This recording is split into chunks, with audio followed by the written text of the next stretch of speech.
What's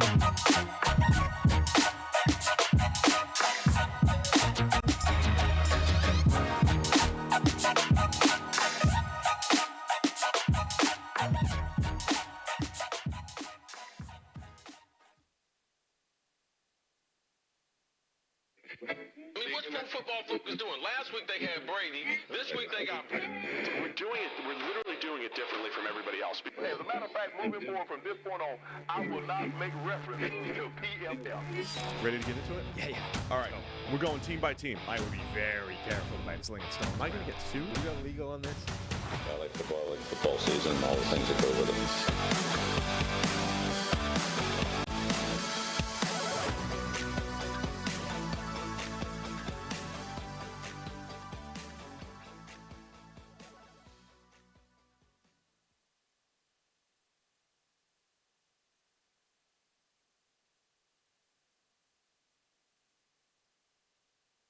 And through. Okay. Whoa. Okay.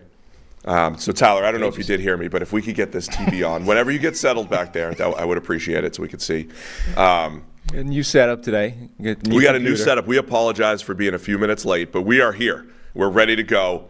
Apparently there's no sound according to the... sounds like we're muted. According to the which thing. is good. Nobody can hear me. All right, we're back. So, again, what I said at the beginning is I apologize for my voice. You did? Yeah. I might sound like I'm not bringing as much energy. It sounds a little bit rough. Today. Uh-huh. But we're good. We'll be all right. Yeah. We're going to grind through. Yeah. So the only change in the show because of your voice is apparently that means I'm going to be doing the ad reads. Yeah. You've decided that actually it's good for 2.5 hours of conversation, but it can handle 30 seconds of ad read. Got it. Every word matters. Okay. I might actually type some of my takes to you. I'm not. And have you recite them. No, that won't be happening. No? No, not at all. Well, it's another great week of NFL action. Week 4 in the books. Let's go game by game. So on Friday, did you talk a little Lions-Packers? Yes. As a general rule this year, we will be covering the Monday night and the Thursday night game in your absence. So I say it, but I do that kind of matter-of-factly so that the people know. Because I know, but the people know to go to YouTube or wherever you download your podcast that there's a Friday episode that will have covered the Lions' 34-20 victory over the Packers on Thursday night. So I knew the answer to the question, but I had to ask it anyway. That's sneaky. Well, they say you should never ask a question that you don't know the answer to already, which doesn't seem that smart to me. You know, how are you going to learn anything if you don't ask when you don't? Like what an attorney would do. All right, let's get to the action. Yesterday started in London. Do we not kick straight into an ad read? We go past that. We do a game first. Do you want to do it? Tell everybody what we're doing. Well, I'm just saying. Where we're coming from. You know, it's October the 2nd. It's football season. Fall is all about football season, but it's also all about ensuring your family's financial future, starting with life insurance. Fabric by Gerber Life makes it quick, easy, and affordable to protect your family so you can get back to enjoying life. Fabric was designed by parents for parents to help you get a high-quality, surprisingly affordable term life insurance policy in less than 10 minutes. Fabric has flexible policies that fit your family and your budget with quality policies like $1 million in coverage for less than $1 a day. Get your personalized quote in minutes and then apply when it's convenient for you. It's all online and on your schedule. You could go from start to covered in less than 10 minutes with no health exam required. Join the thousands of parents who trust Fabric to protect their family. Apply today in just minutes at meetfabric.com/PFFNFL. That's meetfabric.com/PFFNFL. MEET fabric.com/PFFNFL. Policies issued by Western and Southern Life Assurance Company. Not available in certain states. Prices subject to underwriting and health questions. Well done, man. Nailed it. That was perfect. Yeah. All right, so now, yesterday started at Wembley. It did. It was at Wembley, right? London. That's what it says here. Started in London. The Jacksonville Jaguars defeat the Atlanta Falcons 23-7. Jags move to 2-2. Falcons fall to 2-2. This was the Toy Story game. Mm-hmm. If you didn't have ESPN Plus, but you do have Disney Plus, like I do, we get to watch from a Toy Story standpoint. Do you not get this game as part of the Sunday Ticket thing? It's not a part of Sunday Ticket. Really? It was an ESPN Plus exclusive. Is that not surely is the selling point of Sunday Ticket not every game? Yeah, except games like on Prime. There's like a star, like not this one. Well, there's a certain national games that don't fall within the Sunday Ticket package. Okay. I had other issues yesterday too with the transition to the 4 o'clock game. Yeah. Like the local Fox broadcast wanted to stay on Eagles, Washington. Yeah. But it wouldn't let me get to the national game, which was Cowboys Patriots. It's like the whole point of having the Sunday ticket package is to be able to handle those things and not force me to have anyway. So I watched Toy Story. Yeah. For the most part, I went back watched the regular game too, but pretty dominant win, I'd say, for the Jags. Maybe the 23-7 doesn't even do it justice. It was a struggle offensively for Atlanta. Yes. Largely prompted by Desmond Ridder playing terribly and throwing the ball to the defense multiple times. Pretty bad. Pick 6 by Darius Williams. That wasn't great. He had a second one like right after that because the Toy Story, the broadcast on Toy Story was quite delayed. Yeah. So at one point I was like, "Is yours as delayed as mine is?" I was watching both. I had the Toy Story on the iPad just to see if there was anything interesting on it, and then I had the main broadcast on the TV, and it's like, I don't know, 2 or 3 minutes off in terms of sync. So I was like, well, okay, is yours as far behind as mine? How many picks has Desmond Ridder got right now? I said, no, there's another one. Right. I was like, yeah, give it a minute, because we're about to have a second one coming up. And then he tried to throw a third as well. It's like, God, I was asking after the first one, I asked Twitter, like, how long before Taylor Heineke is starting games in Atlanta? And then by the time everyone was actually replying, it was after the second one. They're like, halftime in a minute, you know? Yeah, I mean, for the Falcons, it goes back to that, our preseason discussion about Desmond Ridder. If he's not the guy, that could be rough. It was, if you had, what did I make the statement before? If they had Ryan Tannehill there, not that Ryan Tannehill is great, right? But imagine Ryan Tannehill with those weapons, with a familiar play caller like Arthur Smith. I think you'd have some success. Let me test drive a take for you. Everyone has been saying up until last night, the Jets need to trade for Kirk Cousins. Atlanta actually makes way more sense to trade for Kirk Cousins than the Jets do. Like in season? Yeah. Right now? Yeah. Well, Atlanta, the Vikings aren't going to do that, but no. Atlanta, number one, has draft picks that they can spend, as opposed to the Jets, where they're all tied up in this Aaron Rodgers thing that they can't actually trade them. Number two, Atlanta actually can win things with Cousins. Like, they're not this rebuilding franchise tanking for Caleb Williams. Even with Desmond Ridder, they might win enough games where they have no shot whatsoever at somebody like Caleb Williams. So Kirk Cousins actually makes this team quite a dangerous and capable franchise, like this season now. And they're in position to sort of keep on going. And number three, like, they could be the team that goes, yeah, he's good enough. Let's pay him the extension that he's going to be looking for, and let's do this whole thing. Sure, the Vikings might not do it in season because they would have nothing and they just won this game. But on the other hand, they're probably getting rid of him anyway at the end of the year. Like, all they would need to do is reach the point where they go, this season's not going anywhere. What the hell? Yeah, that's all right. The test drive. Let the people handle your test drive take there. Cousins to Atlanta. But yeah, it was. How many turnover-worthy plays did Ridder end up with? I think he ended up with just the 3. Because there's at least a 4. But there's negative. Iffy. But there's he got sacked 4 times. And remember, coming into the game when we were previewing this, we talked about the Jags pass rush, second worst pass rush grade going into the game. And we talk a lot on the show and how much that is dependent on the quarterback, also dependent on the coverage. It did feel like. On Toy Story, you had the all-22 view. Like they were in empty, and they had Bijan out in the slot. He was open, according to the Toy Story game, and Ridder ends up taking a sack instead on that play. There's a lot of play. They handle pressure. I did see our friend JT O'Sullivan tweet, and I was sensing it as well. You have an overload pressure from the Jags, and Ridder tries to do the whole we'll just juke the blitzer, and he runs into another sack. But JT O'Sullivan was saying, hey, can we get some hot route answers here? Like when there's a blitz, you're supposed to have some sort of route to throw. Atlanta not having that. So, I mean, it's Ridder, but the whole thing was a bit of a mess. You have to have a QB-friendly system that has answers for the blitz. And Ridder's taking these negative plays that, he doesn't need to be taken. So it was ugly offensively for Atlanta. I think a good solid game for the Jags. They needed it. They're still very inconsistent. I think they needed to take care of business in this one. They were favored. They're back to 2-2.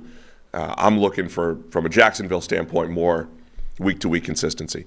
They also, instead of was some questions about whether or not Trevor Lawrence was forcing the ball to Calvin Ridley a little bit too much the first few weeks.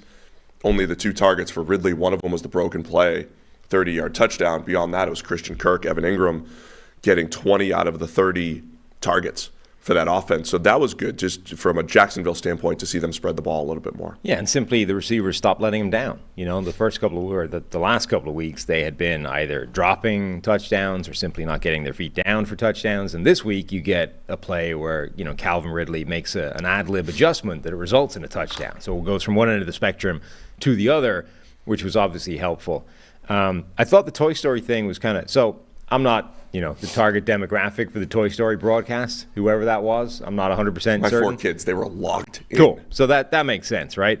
But I do think those things are fun just for the tweets, you know? Yeah. Like, there's always funny tweets that come out of those, regardless of whether or not you think the actual broadcast is worthwhile or not. There was one that was from somebody called Riley, because they used a slinky dog to measure the first down. Instead of the sticks and the chains, they use slinky dog, which frankly is not any more dumb than using sticks and a chain for a $9 billion industry. Do that in real life. Yeah. So Riley tweeted, "It's got to be demoralizing to get a penalty and watch slinky dog back that ass up to rub it in." So when they go from 1st and 10 to 1st and 15, you need 5 more yards of slinky dog backside. I thought it was well done. It was funny. There was a few times Atlanta looked like they were lining up offsides. Like the guard was just next to the defensive tackle. It's like, yeah, there was some. what about Juwan Taylor? There was some issues with the accuracy of the chip and the shoulder pad information. Yeah, which would make you, question some other stats out there using chip and the shoulder pad data. Well, it was no comments there. So the Jags are going to stay in London. They're going to play the Bills next week. But they have to change hotels in that 9:30 Eastern time slot. Uh-huh. Do you want to tell that story? I mean, 10 seconds. They said it in the broadcast. Apparently, they're staying in London, but they have to change hotels midweek because apparently Buffalo has booked the hotel that Jacksonville are currently in. Now, they didn't specify whether that was deliberate or not by the Buffalo Bills, but if it was, it's one of the greatest moments of shithousery I've ever heard of. Buffalo Bills playing chess over here. All right, we'll hold off. We'll do this game, then we'll do the next ad read. Okay, gotcha. So jump in right when we're done with this one. All right, I'll prepare. Buffalo Bills 48, Miami Dolphins 20. The game of the week turns into the Bills running away with it. Josh Allen finishes 21 of 25 for 320, 4 touchdowns, a perfect passer rating. Not just because of him, though, because, the Dolphins' defense was bad, and Stephon Diggs was out of his mind in this one. Turns a little hitch route into a 55-yard touchdown. Great routes on the goal line. Scores 3 touchdowns, Diggs. But Buffalo not only slows down Miami's offense, but just unstoppable on the offensive side of the ball themselves. And look, Buffalo's 3-1 now. And they really are a couple Josh Allen YOLO balls opening night, Monday Night Football. A couple YOLO balls away from being, I'd say, the consensus top team when it comes to the all-important power rankings. So, look, impressive win for Buffalo. It was, yeah. And it started off, the way everybody was expecting this game to go, just a giant shootout. Like, at one point, it looked like this was going to be the next, the Rams-Chiefs game, 55-51 or whatever that ended up being. Just ridiculous Arena League game where nobody was playing any kind of defense. It looked for a while like that was how this game was going to go. Both teams scored quick touchdowns. I think the first 5 drives collectively were touchdowns. And then Buffalo started getting some stops. And all of a sudden, they weren't stopped. They kept scoring. But Miami's offense finally met resistance for the first time in this season. Buffalo found some answers to that defense and eventually ended up running away with it reasonably comfortably. But that was an impressive game from Buffalo top to bottom. I guess the one big negative coming out of it is Tre'Davious White popped his Achilles. Yeah, that's bad, man. It's sad for Tre'Davious White, who's dealt with some injuries. The Bills at one point, I don't know if somebody came back. The broadcast said they were down to their last 2 boundary corners, outside corners. By the way, is that a new thing for just outside corners to be called boundary corners? I have avoided this because the boundary corner is a different definition in college football. It doesn't mean outside, it means the short side of the field. Yeah. I don't use the word boundary for outside corners. I just say outside. I use perimeter. Ooh, I like that. Yeah. But it seems like everybody uses boundary for difficult because- non-slot corners, and Yeah. I don't like that. Right. It's difficult because there is no. There is a field and a boundary. Even in an NFL game, you can say the short side of the field is the boundary, Right. and the wide side is the field. It is. So I don't like saying that. It is awkward because there's no agreed upon, this is what we call that guy. I use perimeter, outside corner works. Yeah, I agree. Boundary's not good because that's a different thing, albeit at a different level of the game, but still. So a couple of things that stood out here, when you watch some of the film, hypothetically, if you have access to that at this point, the Dolphins were cooking early, right? Bunch of quick hitters. Yeah. There was even a throw up to Raheem Mostert right in between double coverage. I thought it was a great throw by Tua, but Raheem Mostert's going up and mossing people within double coverage. It's like, man, the Dolphins, they're doing everything right. But there was definitely a point where Buffalo did a nice job sitting. They were taking away first reads, which again, I don't know how you do that tactically other than just being good, right? Just take away the first read. All right, well, tell Denver. They should have done that. But Buffalo did a nice job taking away the first read. They were crowding the middle of the field. And anytime there was a solo, not anytime, but a lot of times when there was the solo receiver, you would have a Tre'Davious White pressing Tyreek Hill. So one of the Tua ends up getting sacked 4 times. He'd only been sacked once coming into the game, right? And some of them were late, but the press coverage on Tyreek Hill was helping the pass rush get there. That happened a few times in this game where they just did a really good job just throwing off the timing. And I think that's oversimplification sometimes. Hey, when you're going up against this great offense, just throw off their timing. But Buffalo executed it really well. And, Tua was late. He should have thrown a pick 6 that Tre'Davious White dropped. They took away a lot of the stuff that Miami was doing extremely well. I think one of the things that Buffalo's defense does anyway that happens to be very effective against Miami is the way they deploy their safeties. This has always been a very safety-friendly scheme, but also cornerback-friendly scheme because of the safeties. In a weird way, the entire secondary works in concert quite well in a way that none of them are actually ever thrown out on an island and exposed badly. But a lot of it has to do with where exactly they deploy those safeties, which ends up being right in the area of the field that makes the picture a bit muddy for Miami. So when you look at what the Dolphins have been doing, certainly this season so far, the middle of the field, everything is wide the hell open because the safeties are all over the place. One guy's been dragged somewhere else. One guy's playing deep, and now it's just there's empty space everywhere. Whereas against Buffalo, that's right where Micah Hyde, resides all the time. So they're kind of automatically positioned anyway, pre-positioned where the problems are going to be. And that they were able to, I think, have a really big effect on that Miami offense just by alignment. And Miami never really found a counter to get them out of that space. One thing that stood out in this game, in addition to being just one of the best weapons in the NFL period, Tyreek Hill, I think, is comfortably the best decoy in the NFL. This is part of why the short motion and all the different alignments for him is so brilliant, is because he's already a problem, and now you're actually increasing the problem by he might not be the target.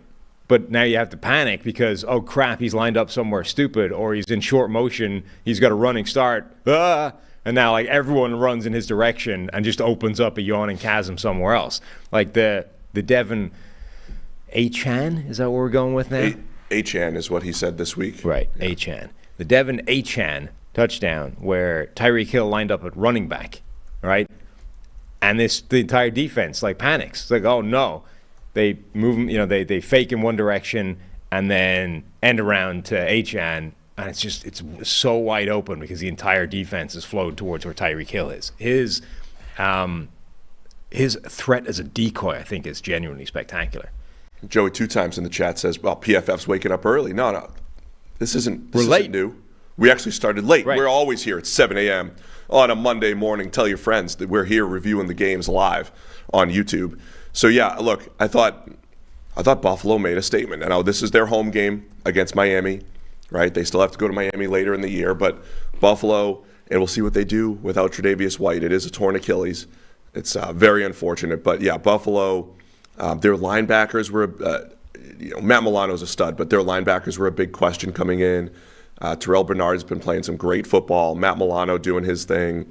And the Bills are deep from a defensive line standpoint. I don't think Buffalo goes out there and dominates on the defensive line, but they are probably the best defense in the league at meshing that coverage in front and taking advantage of things. They also, again, when Tua was sacked, again, one was late, but they just timed up a blitz and freed up Gregory Rousseau as a rusher. They just do some really good things to make life difficult for opposing quarterbacks. Stephon Diggs was victimizing poor Kader Kohu during that game. The touchdown on the goal line. Yeah, they were out on the goal line. There was a touchdown where he beat him like three or four separate times in the one play to run and get a touchdown at the end of it. I mean, he was just wrecking that poor guy for the majority of the game. The Bills also had this whole world now of double cheek push, which there seems to have been a collective renaming of during the week to the brotherly shove. Was that what they're calling it? Yeah, that's terrible. Yeah, but everyone was using it this week randomly. I mean, tush push, you were double cheek push. Right. It's like a memo went out. Hey, guys, by the way, we've renamed this. Anyway, the Bills had an interesting variant. Did you see this? They did it by mistake. But it might actually be a really smart thing to do, particularly if you've got a strong quarterback. They basically ran like a sort of option look inside zone, handoff thing. Running back goes up the middle. You hand it off, and then the quarterback just follows him and shoves him from behind. So it's an inside zone run as normal, but then your 250-pound quarterback follows it up and just launches into the back and shoves him over the pile. Washington did it as well, I think, again, by mistake. But randomly, in the same week, two different teams ended up kind of creating this weird variant of, well, if shoving from behind is actually allowed, let's use that. Yeah, I think wasn't there a point where all of that was illegal? Yes. To actually push? But they only turned it legal in 2005 or something. And then somehow randomly it took 2005 was the Bush push. That was it's like the mid-2000s it became legal in the NFL, but somehow it took teams 15 years to realize that. I'm against it. Okay. I mean, I'm surprised they haven't gone full maul. On first down. Yeah. Well done. If you're just facing a classic over front with multiple bubbles on the offensive line, why wouldn't you just go full maul on first down? You could pick up 6 or 7. Deploy the rolling maul. Yeah. Why wouldn't you? It's hard to say. Well, I mean, no. The real answer to that is you can sack them all in football in a way that you can't in rugby. It's true. All right. So, anything else on this game? Allen was outstanding. That was the first time this year where Allen, just start to finish, was dominant. Well, we've now seen the full spectrum of Josh Allen, right? The Jets game, week 1, was basically the worst possible outcome for Josh Allen. Full meltdown. Reminded me of that Houston playoff game where he's throwing a blind lateral, to a tight end whilst falling down in a key moment to lose the game. Since then, he's been better and on the scale, on the side of the scales of good Josh Allen, but there have been some mistakes in there as well. And then this week was clean, basically no mistakes, peak Josh Allen, the guy that when he plays like this, the Bills are basically untouchable. So we've seen the full range of outcomes of Josh Allen through 4 weeks of the season. All right, before we get into Baltimore and Cleveland, why don't you tell us about our friends over at DraftKings? Well, we're back with another week of football, another week of reviewing the week that was in the NFL. And DraftKings Sportsbook is keeping us in on the NFL action with great offers every single day. New customers can bet $5 and get $200 instantly in bonus bets. Throw down $5 on any of this week's epic matchups to walk away an instant winner. And DraftKings isn't stopping there. All customers can take advantage of 2 new offers every game day this September. Football's more fun when you're in on the action. So download the app now and sign up with code PFF. New customers can bet just $5 and get $200 instantly in bonus bets. Only on DraftKings Sportsbook, an official sports betting partner of the NFL. With code PFF, the crown is yours. Gambling problem? Call 1-800-GAMBLER or visit www.1800gambler.net. See sportsbook.draftkings.com/football terms for eligibility, terms and responsible gaming resources. Bonus bets expire 7 days after issuance. Eligibility and deposit restrictions apply. Well done. Thank you. All right. It's also, by the way, void in Ontario, just in case you were wondering. Yeah, if you're in Ontario, it's void. Baltimore Ravens 28, Cleveland Browns 3. Word came out just before the game Dorian Thompson-Robinson was going to get the start DTR season over Deshaun Watson. Remember, DTR had a great preseason late-round pick out of UCLA, was not so great in this game. Lamar Jackson, pretty clean game for the Ravens. And, Browns never really had a shot because DTR kept throwing to the defense or fumbling. I think he's only going to end up with not as many turnover-worthy plays as we thought, but quite a lot. It's at least 5. Right. It's not great. Official stat line for DTR, 19 of 36 for 121 yards. That's 3.4 yards per attempt. No touchdowns, 3 picks. Also lost a fumble in there. That's not good.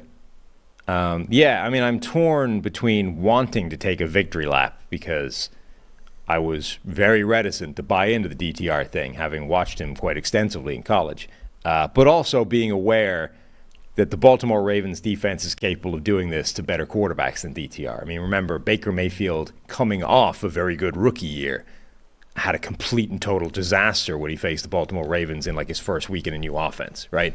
So the Ravens defense can do this to quarterbacks. So it's a tough ask to be like, hey, DTR, short notice, but good luck. See, I think it's okay to be encouraged by the preseason, and we'll get to this later with Aiden O'Connell. Yeah. I think it's okay to be encouraged by the preseason that DTR and Aiden O'Connell had, but also realize they're late-round rookies in their first NFL start. And they also, how many first-team reps have they gotten in the last month? Sure. There's a lot of factors here. So I think you could be encouraged that, hey, DTR is going to be a good backup, or at least has backup potential. We'll see what happens. Aiden O'Connell will have backup potential. We'll see what happens. And also say, hey, in week 1, in their first NFL start, didn't go so hot. Yeah. It also took DTR, by the way, real quick, 7 years at UCLA to really take that step forward. Maybe it takes some time. Who you telling? This was a bad week for anybody wanting to draw anything from preseason. That's all I'm saying. Everybody that showed something one way or the other in preseason basically had it completely reversed this week in terms of play. So I will not learn this lesson. Ever. August, we're trying to. Well, this is the genius of the NFL. They suck you in with this barren months of desert where nothing's happening, and then they throw out preseason so that of course you're going to buy into it because it's the only new information you've had for the last several months. You're like, oh, of course, DTR. We didn't think he was any good, but after 3 minutes of action against somebody's third string, now I'm convinced. Right? And then you get to actual games, you're like, no, he's still DTR. We also live in a world where there's no such thing as sleepers anymore because there's, Johnny Draft Board on the internet with 300 followers is like, you guys copied my mock draft.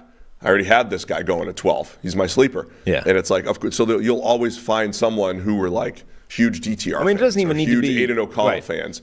So it'll feel like the buzz is bigger maybe than it was. It doesn't even need to be, what did you call him? Johnny Draft Board. Johnny Draft Board. Yeah. Brett Coleman was really high on Puka Nacua. You were pretty high on Puka Nacua. So we start lapping. Right, but my point is you don't even need to go far and wide. You're going to find somebody pretty big who's really high on pretty much every draft prospect out there. I had Tank Dell number 4 in my wide receiver list. Should have been number 3 if I had the courage of my own convictions.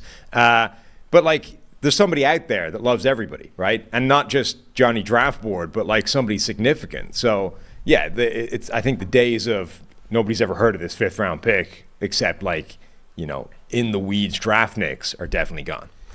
So in this game, you had a couple short fields for the Ravens. Yep. Lamar Jackson, 10-yard touchdown to kick it off. Lamar had 2 rushing touchdowns, couple passing touchdowns in there. His throw, the first touchdown to Mark Andrews, I think it was the first one he threw up and away from coverage, was outstanding.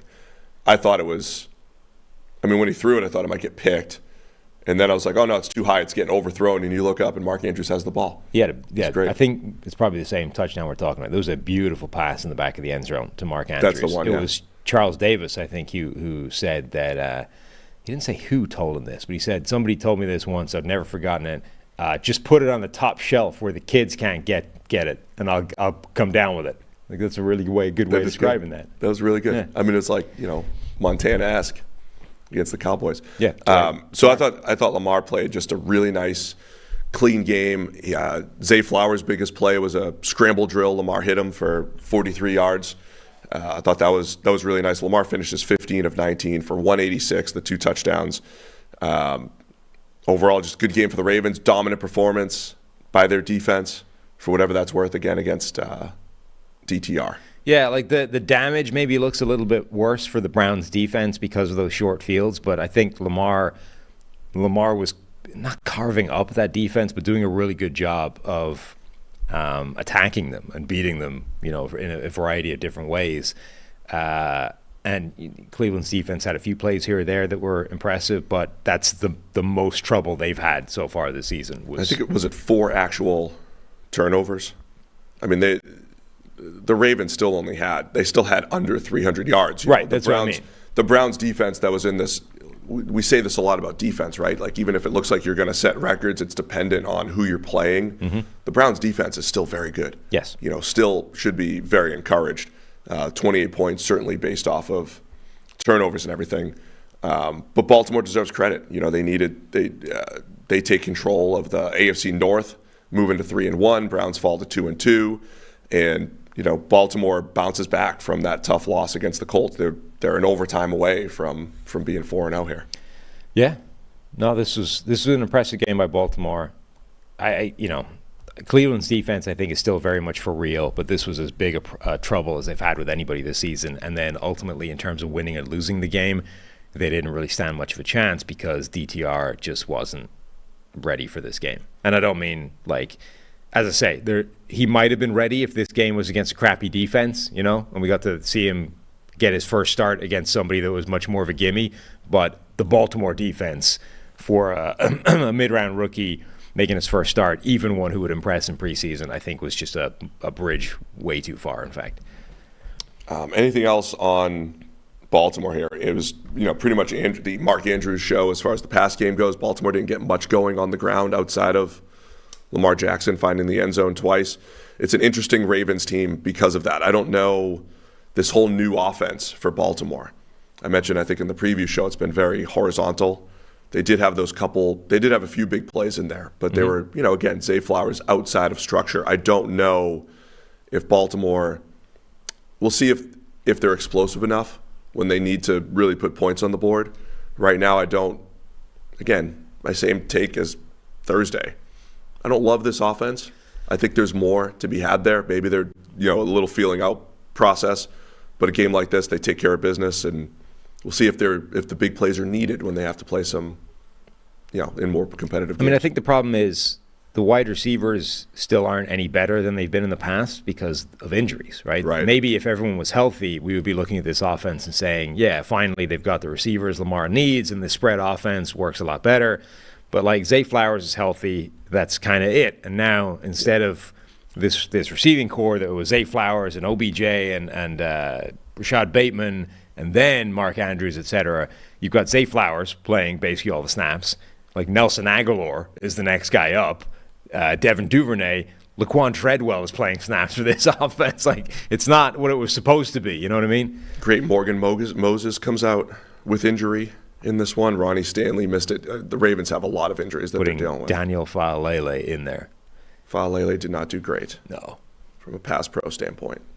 All right, Baltimore, 28-3 over the Browns. What a game, though, in terms of dueling offensive mammoth tackles. We had a game that featured Daniel Faalele on one side and DeJuan Jones on the other side. You're right. The dueling mammoth right tackles. Mm-hmm. Well done. Let's go Philadelphia Eagles 34, Washington Commanders 31. This was a great game. This turned into the game that everybody had to watch on your Fox affiliate because it went to overtime. But the Eagles win in overtime with, a 56-yard field goal? It was a funky end as far as 54-yard field goal. Jake Elliott. That's his name, right? The kicker? Yes. I mentioned a kicker. You did. Great. Well done. How about that? Jalen Hurts, really nice game, throwing the ball down the field. And this was I always call this the A.J. Brown game. This is the game where A.J. Brown just decides to take over 59-yarder where he's weaving through the defense. And when I cite how good the Eagles are, I like to cite that they have different ways to win. And they've had these games where everybody's like, where's the pass game? Where's the pass game? It's like, well, when they need it, they have the ability, and this is one of the games where they showed that ability. A.J. Brown finishes with 9 catches for $175 and 2 scores. Yeah. Honestly, that was a different, There's a lot to talk about in this game, but if you wanted to sum it up in a nutshell, this was the game where Washington just could not stop A.J. Brown at all. There were multiple kind of shot plays to A.J. Brown that made the difference in this one. And, yeah, there are some where it's like it's a hole in the zone. It's a really good throw by Jalen Hurts, and there are others where it's like, come on, what are we doing here? Like the last play, or the last sort of big play to him was just like a double move against Emmanuel Forbes, the rookie, and it's like, feels like we probably should have had that covered, but didn't, apparently. Sometimes we talk about the pregame matchups, and it's like, here's this matchup to watch, or this one where we think there'll be an advantage. And a lot of times we're citing the Eagles' defensive line and Sam Howell coming off a game where he got sacked 9 times. Now, I know he got sacked 5 times here, but I think it was 3 by Nicholas Morrow, the linebacker. Yep. This didn't go as I expected. The Commanders came right out firing. Their first drive, Sam Howell's making great plays, great throws, picking them apart. 14 play, 7-minute drive to open the game. Took up, the first half of the first quarter. So my point, I guess, is the Eagles' pass rush was not as dominant as I thought that they would be against it. They should be overmatched. They should be able to overmatch the Commanders' offensive line, and they should have probably had more pressure and more negative plays against Sam Howell with their 4-man rush, and they were unable to do that. So credit Washington for that. I mean, that was what kept them in the game, so Howell could sit in the pocket. And when he sits in the pocket and throws the football, for the most part, it's been really good this year. We talked the other week that was like the perfect storm of bad Sam Howell, right? He was taking ridiculous sacks that he shouldn't take, and then also kind of blindly lobbing the ball up for grabs. And those two things together are a terrible combination. When they happen, you're going to get an awful quarterback performance and an awful offense. But this was like the good version of Sam Howell, which is okay. There's going to be some plays where he lingers in the pocket a little bit too long. But when he actually just trusts what he sees and puts the ball in the air, he's a pretty good quarterback. And I thought that was it. Like, generally, I think the Eagles' pass rush was a little bit too much for Washington's offensive line. And the sacks, it was a really close game. That, in amongst a number of different things, is the difference between the two teams. Like, Philadelphia's defensive line probably did matter.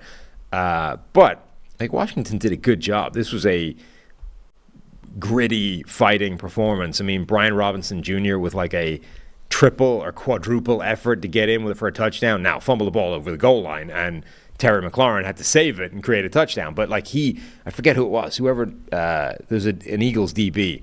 He bounced that guy on contact, and that was the third hit he took over the course of that run. Really impressive run by him. There were some good performances in this game by Washington. A couple other things I wanted to highlight. The Eagles mentioned a little disappointment in their pass rush. On the other side, I would be disappointed in the Washington Commanders in their pass rush. They're 2 weeks removed from completely harassing the Broncos and Russell Wilson in that 4-man front that we've lauded plenty of times with Jonathan Allen, Daron Payne, Montez Sweat, Chase Young. The Eagles had one of the best pass protection games of the season. Gave up only a handful of pressures. Eagles, from a pass protection standpoint, absolutely dominant. And then Jalen Hurts. Again, I think the Eagles, I don't look at rushing yard stats. Were they the number 2 rushing team or number 1 rushing team, whatever it was coming in? They had those games where they ran all over the Vikings, or they had a big lead against New England, or they were running the ball a lot. We haven't seen them have to open it up in the pass game, but Jalen Hurts, 4 big-time throws in the second half, most of them going to A.J. Brown. And the Eagles, even when they're down multiple scores, can lead a comeback through the air. They can win a game where Hurts doesn't have to do much through the air, and they're just running it. They can win a game where their pass rush dominates and puts the defense in a bind. So many different ways to win for this Eagles team. Should Ron Rivera have to officially abdicate the Riverboat Ron nickname for not going for 2 to win the game at the end? Yeah, so end of the game, Commanders were, making this comeback, right? And usually when you are the underdog, I'll get to answer your question in a minute. I'm trying to set it up, right? Cool. Usually when you're the underdog and you're up 17-7 and you're lurking, and the Eagles take a 24-17 lead. We see this game flow a lot. the 9-point underdogs that Washington was, usually that at some point that catches up to you, right? Good job, Washington. Now you're done. The better team's going to run away with it. But the Commanders kept fighting back. They come back to tie it at 24. Eagles go up 31-24. It's like, okay, there's the 2-minute drive for the Eagles. Jalen Hurts to A.J. Brown for the double move touchdown. This game's over, right? Nice job, Washington. Thanks for coming out. You gave us a game, but the Eagles are a better team. And Washington drives down the field. Last play of the game, Sam Howell with a 10-yard touchdown to Jahan Dotson. And they kick the extra point to tie the game at 31. And look, we've seen a lot of coaches go for 2 for the win in the past. And I think I wonder if Nick Sirianni would have. Not just because he's aggressive and forward-thinking, but when you're like a 9-point favorite, usually it's okay. You extend the game. You're like, hey, overtime, weird stuff happens, but like overtime, we're going to win this game. Right. If you're Washington, though, you can't look at this game and be like, well, we've been competitive the entire day. You're the underdog, and you have one chance to win, one play to win. You have to take it, and they did not take it. So was it Cecily who suggested? Somebody suggested that the riverboat gets riverboat good. run gets thrown away. Yeah, look, I just think you're not going to get better odds to win than one play from the 2-yard line. Like that's what you're dealing with here, right? Generally, the league is 50-50 on those plays. If you have a half decent offense, you're probably better than 50-50. It's not getting better than that by kicking, because you're still underdogs. Like they're still the better team, unless they've lost half the squad through injuries over the last 60 minutes. They are still a better side than you are, which means essentially opting to reset. Let's go again for a 5th quarter. Puts you back to being an underdog, right? You're leveling the playing field again and saying, no, we're starting over. So they go back to being a favorite. Your best shot of winning this is this one play from the 2-yard line and go home. And instead, they kick and decide to play overtime, and they get the ball. Like the optimum scenario, we get the ball, let's go. And then, no, straight out, 3 and out. Yeah. I mean, the whole point on the math there is, okay, let's pretend overtime is a 50-50 proposition. Right, which it isn't. Which it isn't, right, because one team's better, right? So if you're like, okay, let's say we have a 45% chance of winning, a 40% chance of winning because we're the underdog. Then you go to the 2-point conversion. The more you can pare it down to one play. I know the whole game rides on that one play. But like a loss on one play is no different than a loss in overtime. They both count the same. It's a loss. But you have a chance with one play. And some would even argue you've got the momentum. You just scored a touchdown. Not that matters at all. Even that sequence, by the way, was crazy. Like the one to get to the tie. They get to the shadow of the goal line. They had 21 yards to pick up. They got 10 of it with a Terry McLaurin pass. They take a timeout, or Philadelphia takes a timeout with a few seconds left. They take a shot up the middle that was going to be short, and it was incomplete to Curtis Samuel. there was 5 seconds left. Yes, from the 10. Right, they took a shot right over the middle. And you could do like a quick hitter to the end zone to have a second shot, or you have one play. Right. You have 1 or 2 plays, but you have to do quick hitter to the end zone. So they take a shot right over the middle. It's going to be a yard, if not 2, short to Curtis Samuel. It ends up being incomplete, but there's a second left on the clock. If he caught it, like it was done. Eagles, game over. If they were thinking quickly enough, you could let him catch it and tackle him, and the game's over.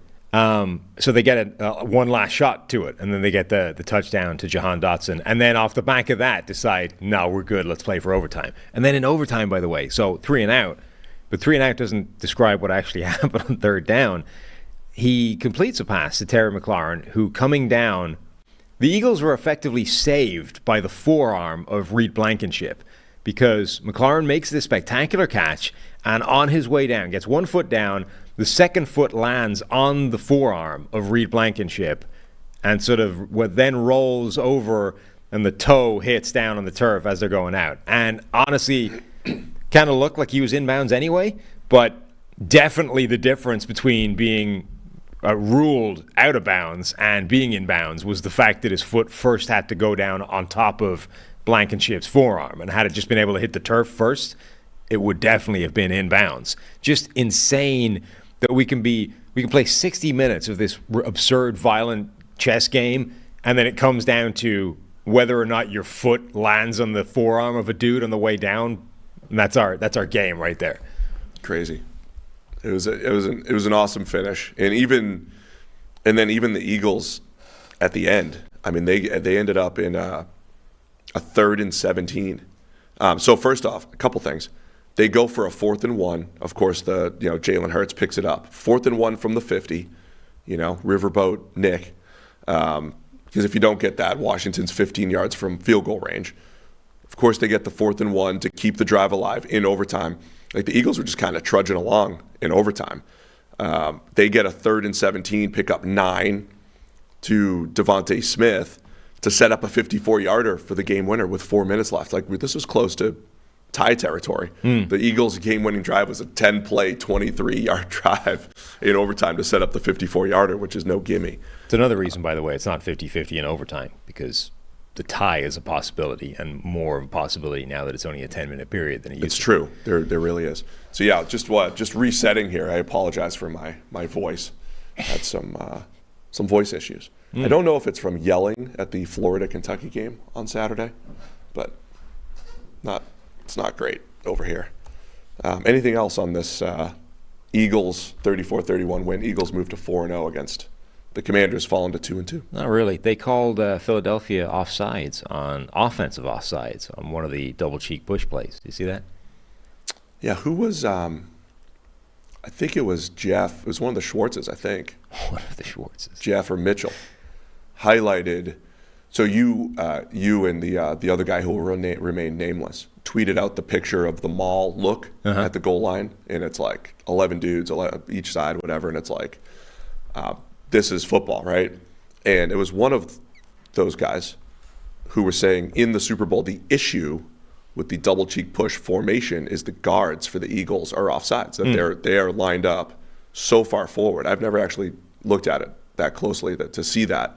But they had highlighted that. So it's interesting. I saw that highlighted this week. I mean, this feels like one where, is that true? Yes. Is there several other formational issues with that? I.e., there's no neutral zone, right? Everybody is in the neutral zone. It's like you could call almost every single person in that play could be called technically in the offside, either defensive or offensive. But it was just interesting to see the officials, I guess, finally decide, okay, this is too far. We're going to throw a flag on this. And maybe that is the wrinkle that, like, maybe that causes the most problems to that play of anything we have seen so far. Actually, the officials saying, you're pushing this too far. We're going to start cracking down on it. Somebody in the chat suggested I need some hot. Can we get some hot tea down here? Can we get some interns on some? I tried a little warm water, honey, lemon mix. Yeah. Tried that. That sounds nasty. I was chugging it the last couple days. Is that really what you're supposed to do? Is chug it? Not chug. I mean, feels like that's a sip. I had multiple. I mean, I sipped it, but I had like 4 cups of it yesterday. That type of thing. Okay. I had 1 this morning. Maybe I should have had 2. All right, let's go. Tennessee. What was the final? Where is it? 27-3. It's a lot of 28-3s yesterday. Tennessee Titans 27. Cincinnati Bengals 3. Titans move to 2-2. Bengals fall to 1-3. Let's give the Titans credit first, and then circle back to like what this means for the Bengals, because it's a train wreck over there right now. But Tennessee now, a completely different team at home. It seems they're 2-0 now at home. Beat the Chargers back in week 2 in overtime. Ryan Tannehill plays another one of those smooth, efficient games. He was 20 for 24 in that first game at home. He's 18 for 25 for 240. A couple big plays in there. Also a just missed big play on the double pass to Nuke Hopkins. We saw that play at training camp, Sam. That's why they have us quiet at training camp. That throwback, the Derrick Henry throwback to Ryan Tannehill to hit Nuke Hopkins behind the defense. We saw that. We saw them practice that at training camp. It worked that day, just out of Hopkins' reach in this game. But Derrick Henry looked like old Derrick Henry again. As we said, it takes him some time to get going here. This is why the Derrick Henry thing is interesting, because you can't just keep him off the field. He's too good. He's still, like, Derrick Henry is still King Henry when you give him 22 carries against a pretty good defense. Like, it's not like the Bengals are rolling out there with an awful team and Derrick Henry was just able to go ham. Derrick Henry is a good, powerful running back who is still capable of doing what he did when he was the best running back in the NFL, league's leading rusher, all that kind of stuff. 37 snaps, 22 of them were carries, and he ends up with, what do you have, 122 yards, 97 of which was after contact, 7 first downs, 9 broken tackles. Like, this was a Derrick Henry stat line that doesn't happen if you're going to have him wildly outplayed in terms of playing time by Tajay Spears. Now, this was an interesting game because they both were on the field a ton. Derrick Henry had, 37 snaps, and Tajay Spears had 33. I think you might be over. I mean, the 2 games where Henry has not had as many snaps were the 2 road games where they got smoked. Right, oh, no, but it's not that... I'm sorry, they didn't get smoked in week 1, but where in week 3 they fell behind real early against the Browns. Yeah, but it's not that it's that they're taking him off the field in just any kind of passing situation.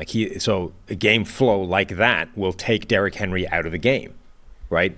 So even in this game, you look at the snap breakdowns, and Tajay Spears played 33 snaps, but 17 of them were those passing plays. That's too one-dimensional, which means they basically have a passing back and a running back, right? And if they're in a passing game flow situation, Derrick Henry is simply not going to see the field. That's a problem for them because Derrick Henry is too big a part of this offense to just say he's not going to play for the next 3 quarters because we're down big. That's too self-sabotaging. Yeah, well, this was old school Henry running through tackles, was outstanding.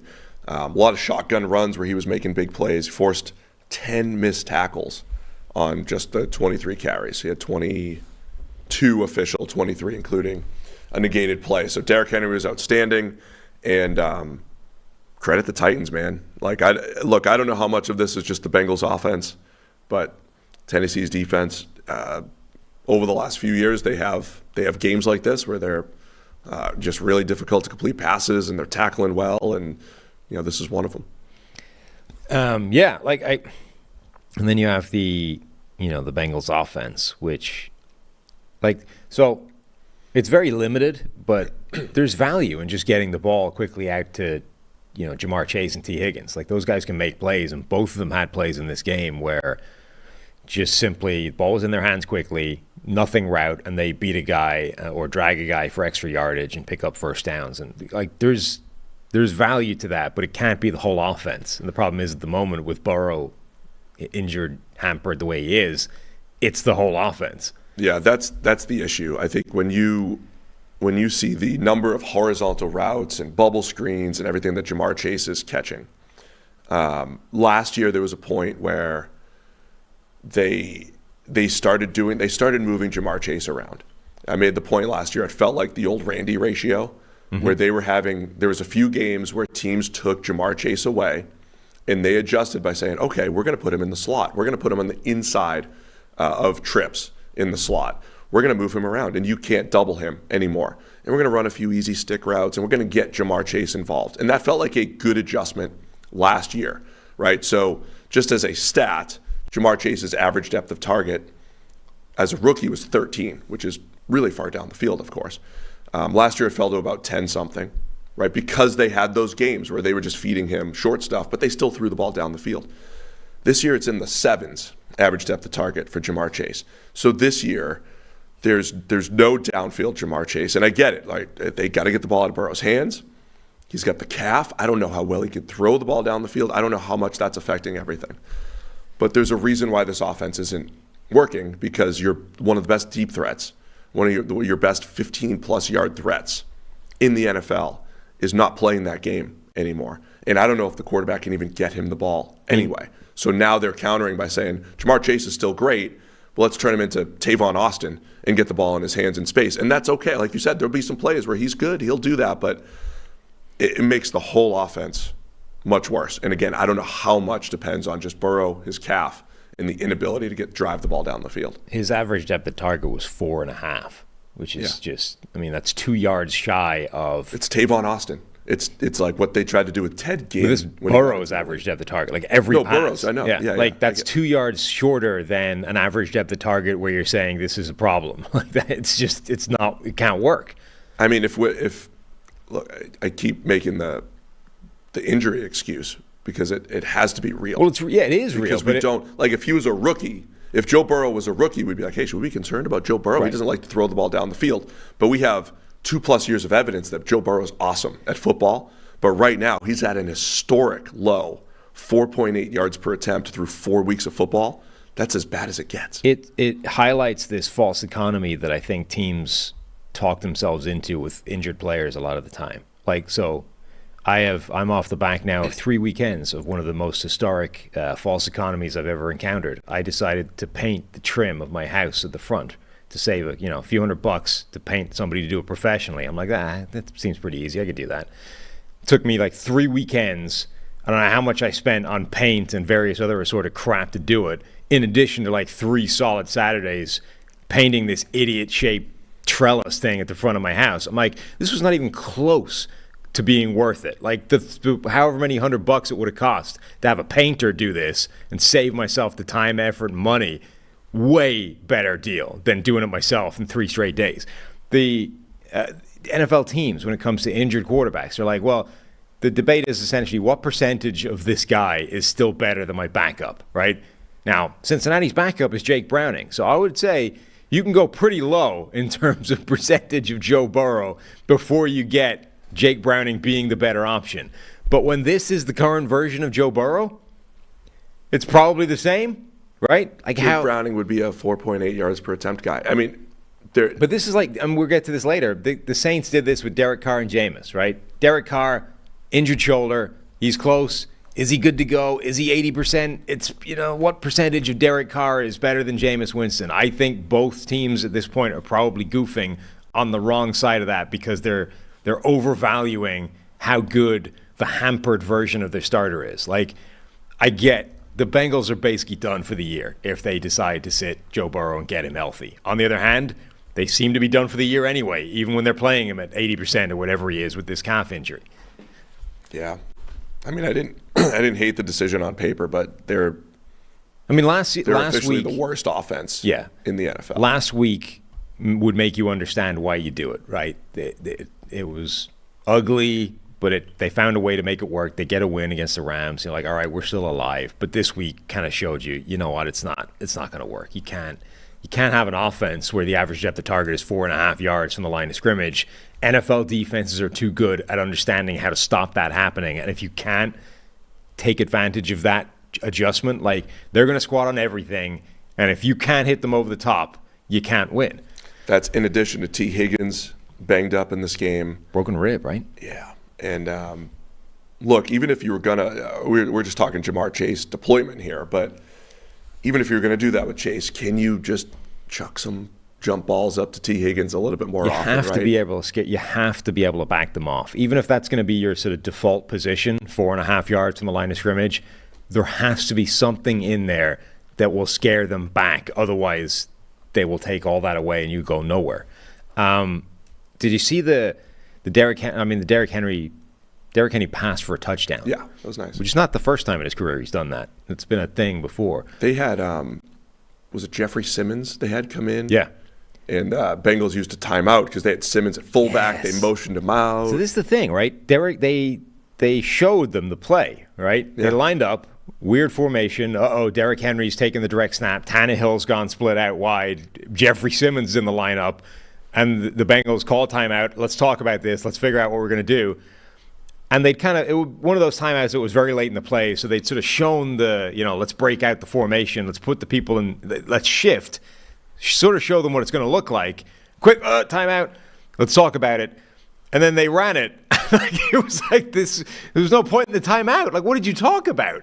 They showed you this, and then you still busted and let them have a wide open player in the back of the end zone anyway. It was exactly the kind of coverage breakdown that would happen if you don't call a timeout because, this is new. We've never seen it before. They call a timeout. They talk through it. They, plan out the various permutations that could happen off this play and then still busted completely and let them – bizarre breakdown on defense. This was on a 3rd and 2. It was already 17-3. The Bengals only ended up with 3 points anyway, but yes, this was the absolute nail in the coffin here in the first half. 3rd and 2 with 14 seconds left in the first half. Great play by the Titans. The Titans are officially going to be the team that is, let me just give you a heads up. My future Titans analysis will be, are they on the road or are they at home? I see. You see, the home Titans look like 2021 number 1 seed Titans. The road Titans look like spent the offseason rebuilding Titans, right? And so the truth is somewhere in between, and I think the truth is somewhere just home and road splits. Because this was classic Mike Vrabel, Ryan Tannehill Titans. Some big plays in the passing game, a whole bunch of Derrick Henry, tough, hard-nosed defense, and don't know what to do with that going forward for Tennessee, other than they do that much better at home. Yeah. All right, are we going slow today? We had a late start. That's why. Let's go. Houston Texans 30, Pittsburgh Steelers 6. Texans moved to 2-2. Big home win here for PFF Bobby. Over the Steelers. Let's go. Steelers fall to 2-2. Bobby is experiencing the roller coaster of reactions from games. He's 2 weeks removed from people hammering him for passing all the time because they got in a big hole early. And now people are like, can you come coach the Falcons? We've heard. Yeah. We had people trying to pass messages along for Bobby to go coach. Another great game for C.J. Stroud. Official stat line, 16 of 30 for 306. 2 touchdowns, no picks. Had the 52-yarder somewhat late to Nico Collins. Nico Collins had 2 touchdowns.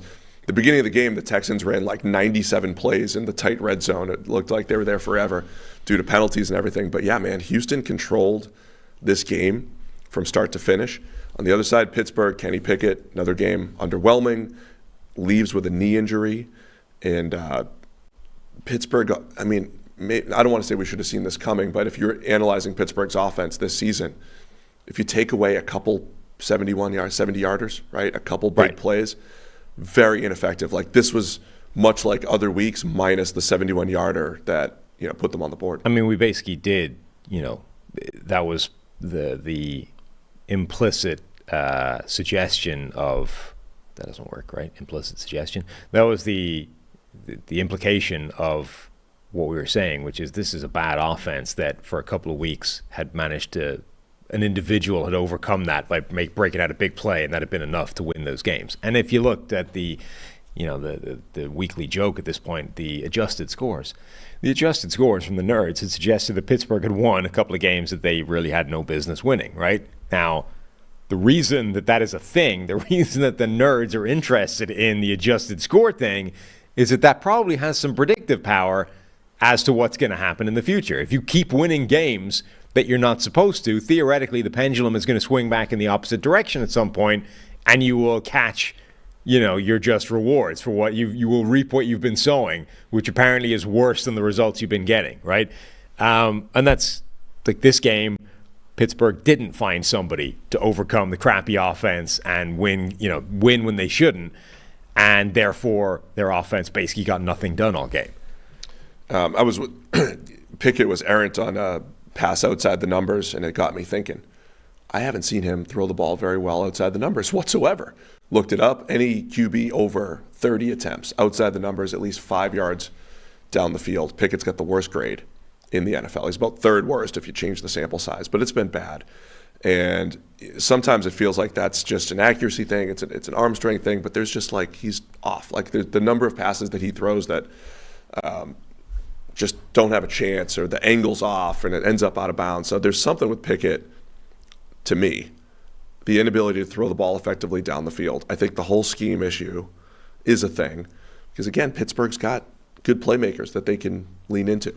But Pickett had an early interception, great play by Steven Nelson to go up and get it down the field. That was a middle of the field throw. It doesn't really matter. It was bad. He mossed. Yeah, Steven Nelson mossing Calvin Austin on a post deep down the field.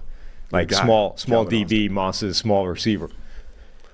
For to me, maybe the most impressive thing about this entire run between friend of the show, PFF. I don't know if he's not a friend of the show. He has to be a friend of the show. He's not. He hasn't been on the show. He's not friend. No, he's been on the show. He's not a friend of the show for the same reason that other people are friends of the show. But he has to be a friend of the show, having been, He's our friend. Yeah, we're in text chains with him. Between PFF Bobby, between CJ Stroud, is navigating this injury-riddled offensive line because they did it again. The tackles were okay.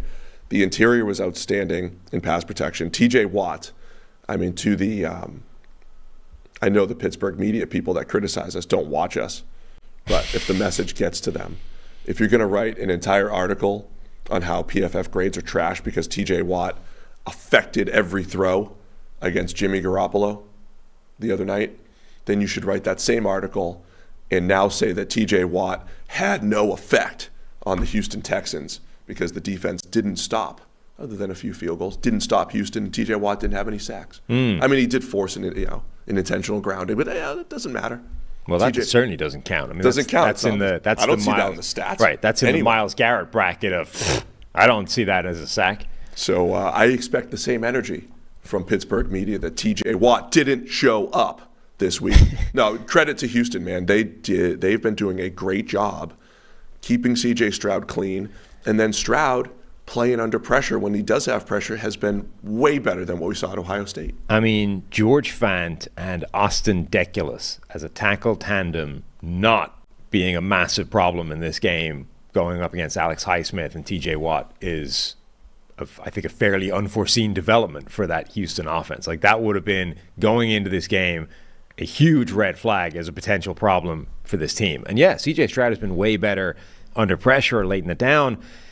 I do think, remember, one of the weird characteristics of this draft was how everybody with a flaw seemed to go to the perfect team to make it not matter. Yeah. So CJ Stroud goes to the Houston Texans where, PFF Bobby, in addition to being friend of the show, friend of us, he's also coming from that Shanahan coaching tree that right now is crushing the league, right? The Mike McDaniel, Kyle Shanahan, like everybody, Matt LaFleur, everybody from that offense is crushing it right now. So you're like, that is the perfect offense for CJ Stroud to go to because number one's going to be open most of the time. And whatever you say about Stroud in college, he could hit number one. Like if his job is to drop back and literally just run the play that's called and fire the ball in the direction of his number one read, that's good. And you only have to look at that drive where they spent like a half the day in the red zone. Bobby dialed up a touchdown like 3 separate times, and they kept taking it off the board, right? I kept writing down, taking notes, like, hey, Stroud, scramble touchdown, nice job. And I look up, it's gone. Right, like then a run for a touchdown. Then he gets a screen for a touchdown. They're like, nope, illegal man downfield. And then they get slightly bailed out by a defensive pass interference to give them a new set. Finally gets the touchdown. But, like, that combination is doing a really good job. Yes, C.J. Stroud is doing fantastically. But Bobby is also dialing up number one being open, a lot of the time. And that, it's not just a C.J. Stroud thing, but you look throughout the league, there's a lot of those combinations where somebody's potential flaw, is being very well masked or complemented by the coach and the scheme or whatever they're asking them to do as well. And it's not just, rookies this year. It's that combination of Shanahan and Brock Purdy. Like, it's that meshing of player and coach that's having this effect. I don't know if you want to spend Wednesday going over all the rookie quarterbacks. We could talk about that. But for Stroud, I think he's getting rewarded for being so mechanically sound. Yeah. We talked last week about hitting that second read, like resetting his footwork and hitting that second read. Even just yesterday, keeping the ball ready to throw when he's scrambling. It feels like Stroud is being rewarded for having the best mechanics in the draft. And again, what we said was, if you give him a good offensive line, you give him some open receivers, that will be the best.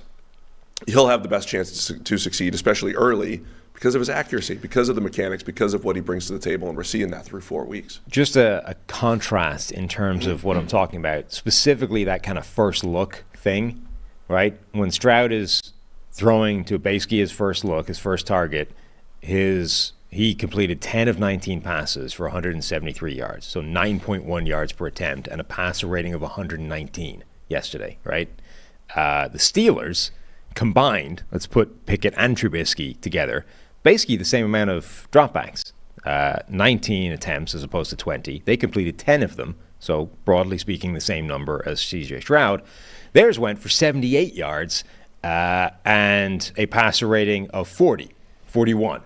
So, I mean, it's not as simple as that, but I think that's a fairly broad brush approach to, you got one offense that's doing a really good job of scheming number one open. You got the other offense that's doing a really bad job of scheming number one open, and those are probably two ends of the same spectrum, but that's part of why you've got one quarterback looking really good and two other quarterbacks looking like crap. So, second straight win, right? Last week was, second straight win for the Texans.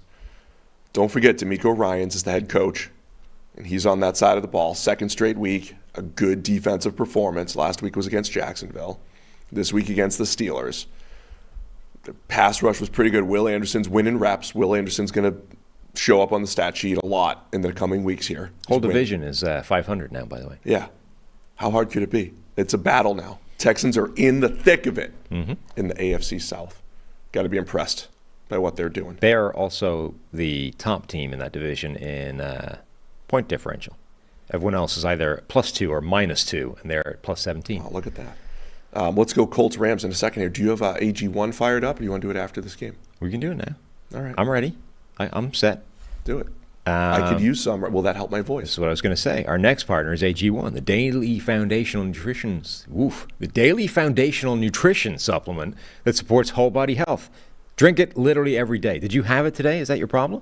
Not yet. See? No. Maybe the AG1. I'll do it right when I get home. You've got your honey and your lemon and whatever other crap you're putting in this tea. Instead, you should be drinking AG1 and get injection of daily supplements. I need it right now. A dozen. Instead of taking a dozen supplements and pills and all that jazz, one easy drink in the morning and you would be set. One easy drink. Instead, you're like, no, give me all the honey and whatever. Grab it before your morning coffee and you're set for the day with something really good in your body. Actually feeding the nutrition it needs. Not honey, not tea, nutrition. I'm setting myself up for success with 75 high-quality ingredients that give me key daily nutrients and support energy, focus, strength, and clarity. Covering my nutritional basis for the day literally couldn't be easier, which is why I trust AG1. Mix it in one small scoop with water and drink it first thing each morning. Done. If a comprehensive solution is what you need from your supplement routine, then try AG1 and get a free 1-year supply of vitamin D and 5 free AG1 travel packs with your first purchase. Go to drinkag1.com/PFF. That's drinkag1.com/PFF. Check it out. I don't know if I would go as far as saying if you drink that, you are immune from the common cold and from voice troubles, but I would assume so. It would help. Yeah. I mean, look, I'm not a doctor, therefore anything I say can't be held against me. So I would assume if you drink that, you'll never get a cold again. Son of doctors. May or may not be true, but, these are the terms and conditions, May or may not be true. Actual medical professionals disagree. Rams 29, Colts 23. Both teams now 2-2. An overtime win for the Rams. Weird game. The Colts jumped up 23-0. And a few big comebacks this week. Yeah, there were a few of these for sure. So peeling the onion back on our weird weekends of things, the organizer, the scheduler for the Cincinnati Girls Soccer League is on like a one-person mission to ruin my life this year. All of the games seem to have been scheduled during the NFL slate, right? So I have to keep watching the world happen on like a 3-hour delay. It's just a pain in the ass. You didn't have your phone on the sideline while coaching? No. So yesterday I'm watching, I get like an hour into the 1 p.m. slate, and then I have to go coach this soccer game, come back, blah, blah. And the way we were working is I had to do some stuff once I got back and then start like catching up on the games. So there were several games that the outcome of which made no sense whatsoever based off where I left when I left the game, and this was one of them. It's like the Rams were winning this comfortably. I get back, like, what? How the hell is that game in overtime? Made no sense. Because they came back from 23-0, including they needed 2 2-point conversions to make that all happen.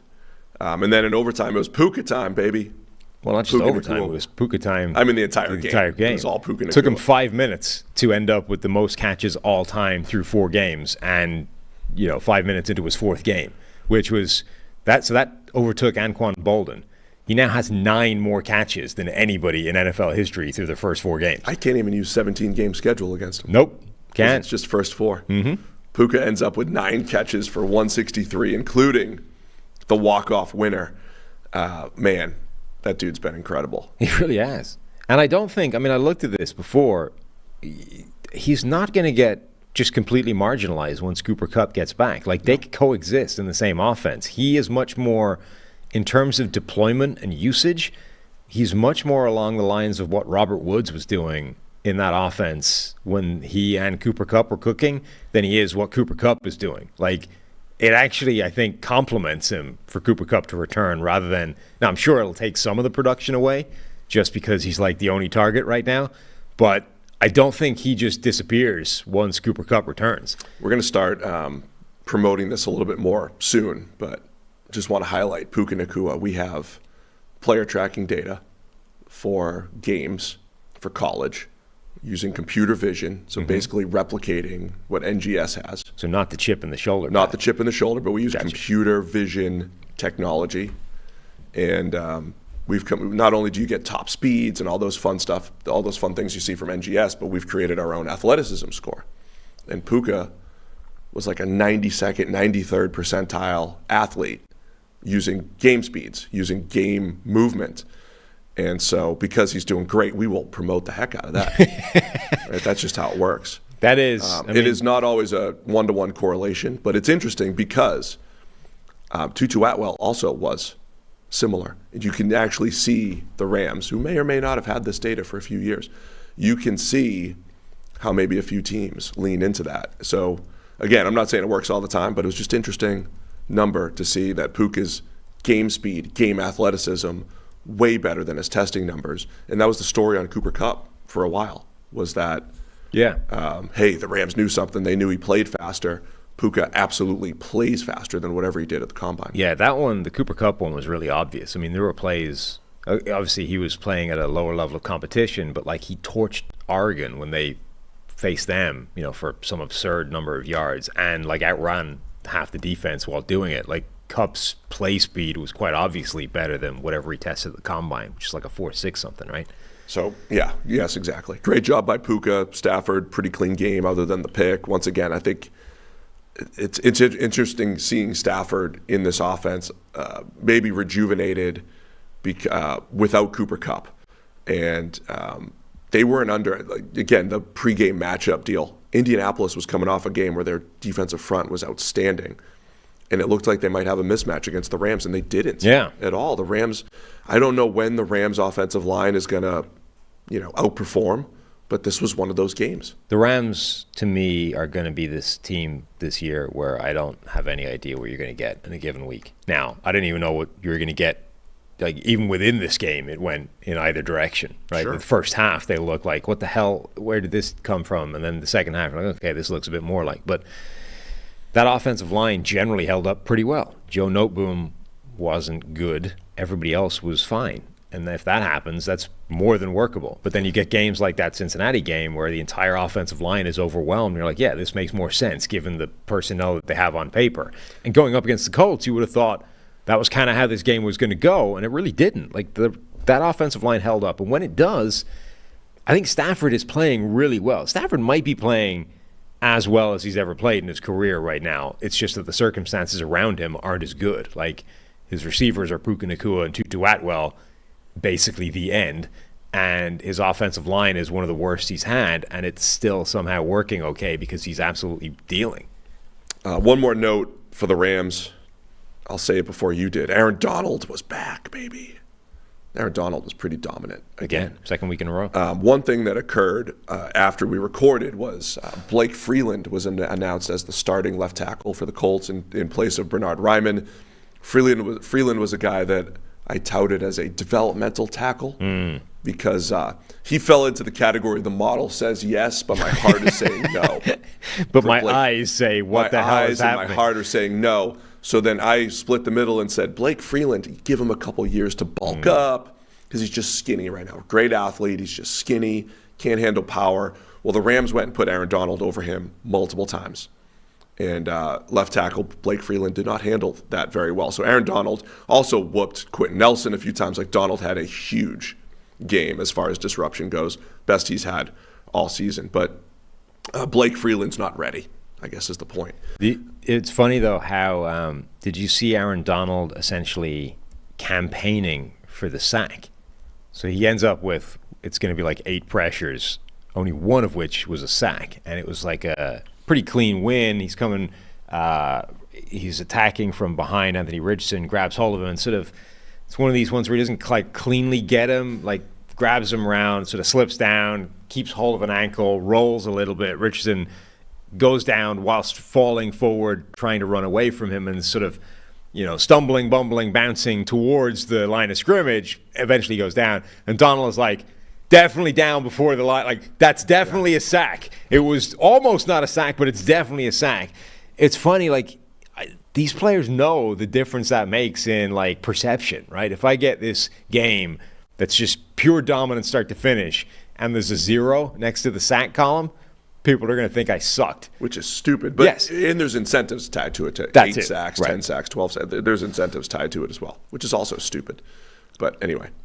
That goes to Anthony Richardson. I think one of his biggest strengths coming out of Florida was sack avoidance.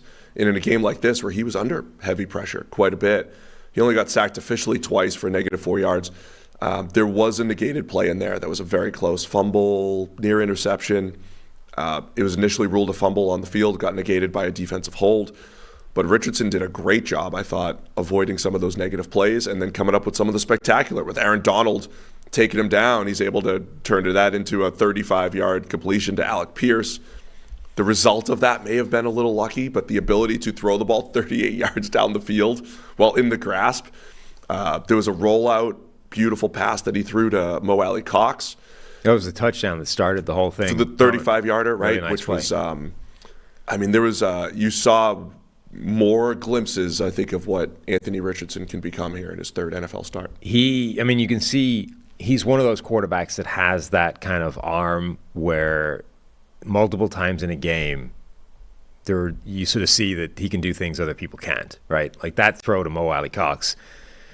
It's not that the throw itself, just in terms of like start point to finish point, is particularly special, but when you look at how he threw it, sort of rolling that way and almost falling down at the time, like that's not a platform to make a throw from, and yet he's able to just like flick it out there like it's nothing. There were multiple plays in this game where he's able to make a throw that you're like, there's a bunch of quarterbacks that just don't have a shot at making that play, or if they do, it's where it lofts and gets into trouble. Justin Herbert's got that, Mahomes has got that, Josh Allen's got that. There's a lot of quarterbacks, but that separates those guys from normal humans that simply can't make those plays. One point that's just more fun than anything.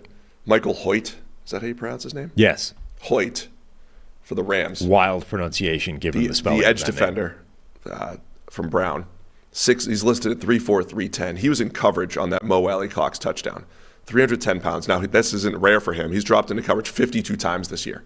The Rams are actively putting Michael Hoyt, 310-pounder. What does he actually weigh, though? There's no way, because they sort of slimmed him down to play on the edge. I don't think he still weighs 310. Maybe the list weights off, but it was fun because he's down the field in coverage against a 270-pound tight end at Mo Alley Cox. Yeah, another thing that was kind of funny. So Kenny Moore made one really nice play, I think, in coverage, and then almost immediately, so the touchdown to Puka Nacua, he tried to call like a switch, like after the snap. Okay, look. It was a coverage bust, yeah. Yeah, it was a coverage bust. But the reason it was a coverage bust was because Kenny Moore tried to like switch off after the ball had been snapped. Like, there are times where there's going to be a switch release or a stack formation or whatever, and the DBs have to communicate, like, what are we going to do? No, change, and like switch the coverage assignments. But they do that before the ball is snapped so that everyone has a chance to get on the same page. You can't really do it after the ball snapped. The dude inside you thinks something else happened. You're like, no, change. And then he doesn't change because he's dealing with a receiver. I mean, that was a flaw for a guy that was as veteran savvy, with as much experience as Kenny Moore. That's quite the mistake. And that ended up being the game. Yeah. That was it. Anything else on this game? I think overall, solid performance from Anthony Richardson and the Rams. I think you're right. They might be tough to predict, right? This youth movement And I think they ended up winning, but it was a weird, tale of two games type of deal. But a good Stafford, the young receivers, a dominant Donald, all that can add up to wins on any given week for the Rams. And Kyron Williams has become, the alpha back in that Rams offense. He has. Guy gets all the playing time, had a ton of carries, got over 100 yards, was a part of the receiving game as well. Excuse me. You all right? Yeah. Yeah, we're good. Next game. Tampa Bay Bucks 26, New Orleans Saints 9.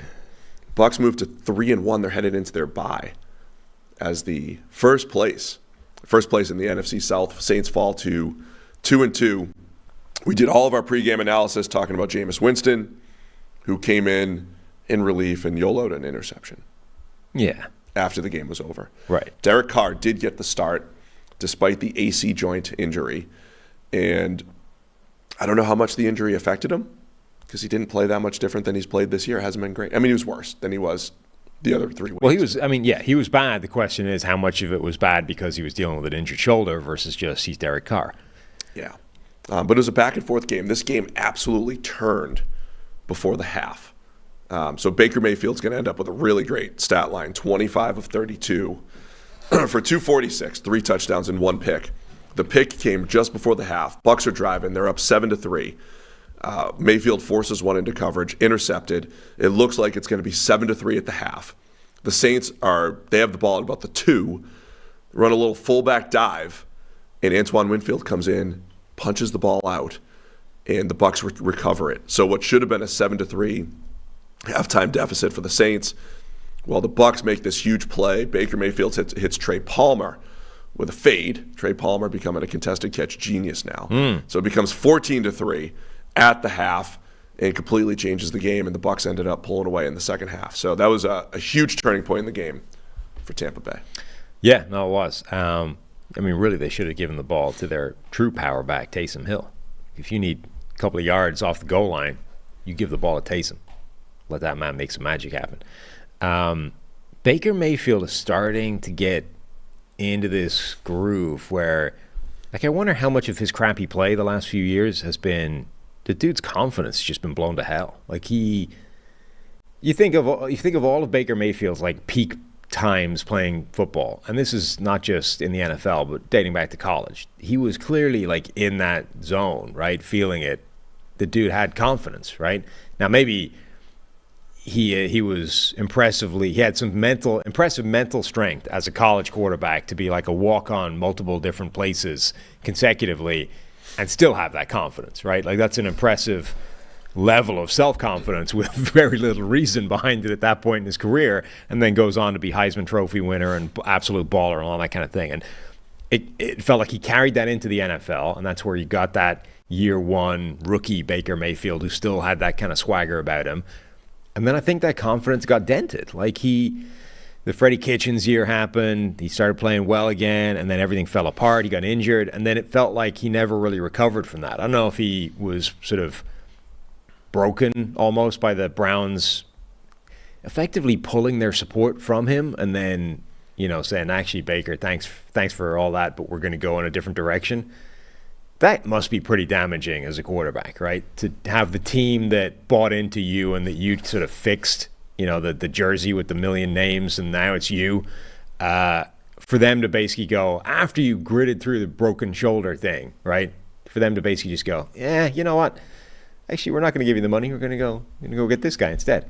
But in addition to just playing crappy, it felt like you weren't getting the same swag, right? It wasn't Baker Mayfield. It was just this dude that isn't playing very well.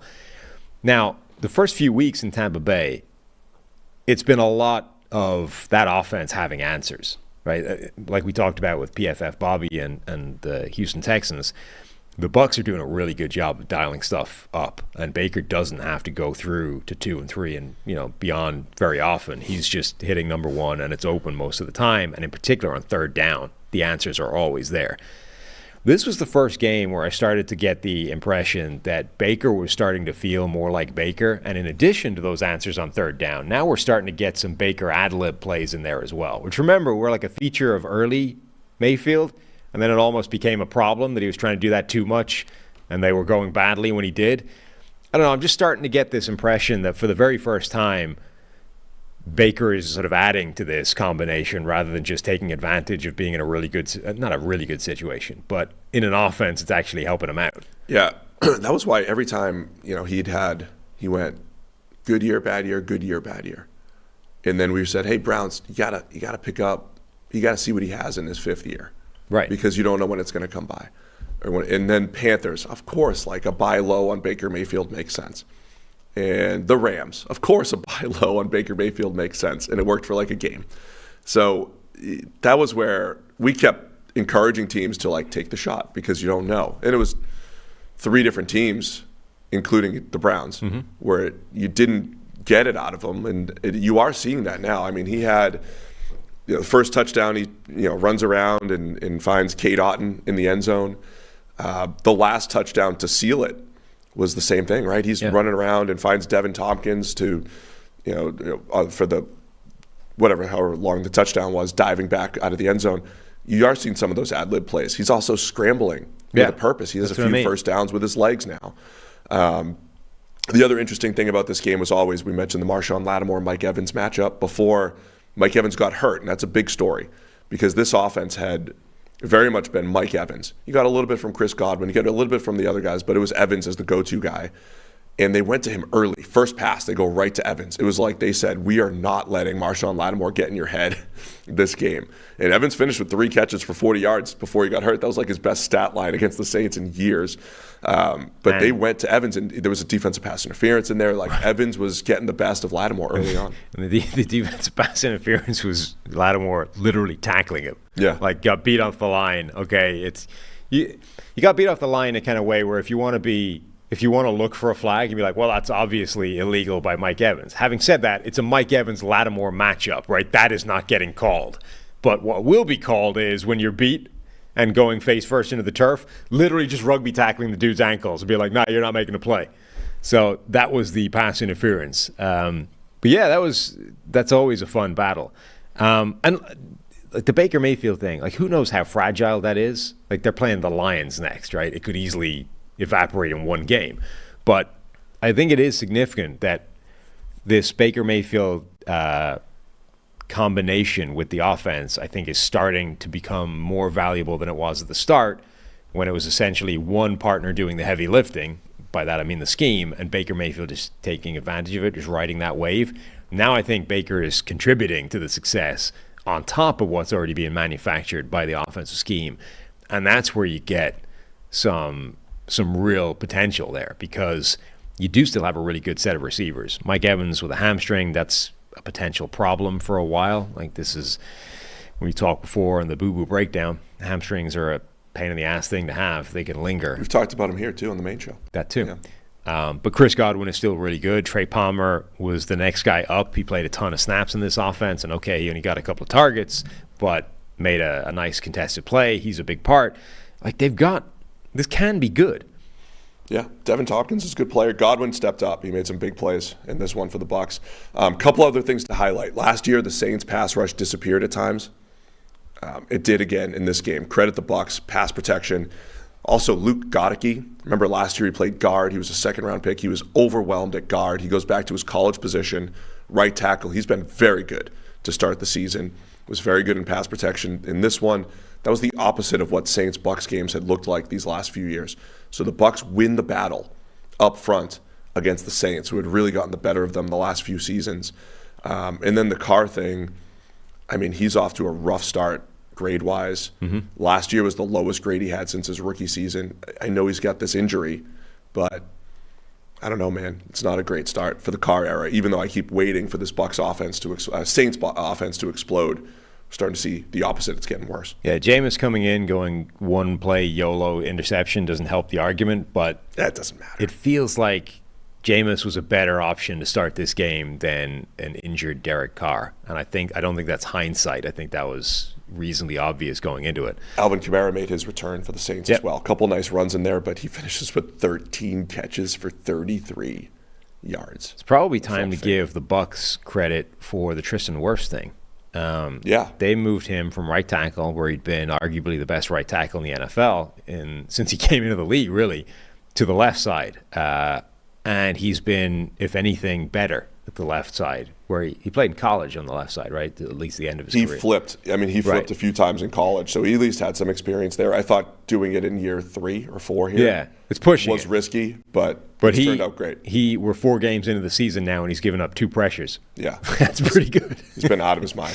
Tristan Wirfs is really, really good. Yeah. So Bucs head into a bye here at 3-1.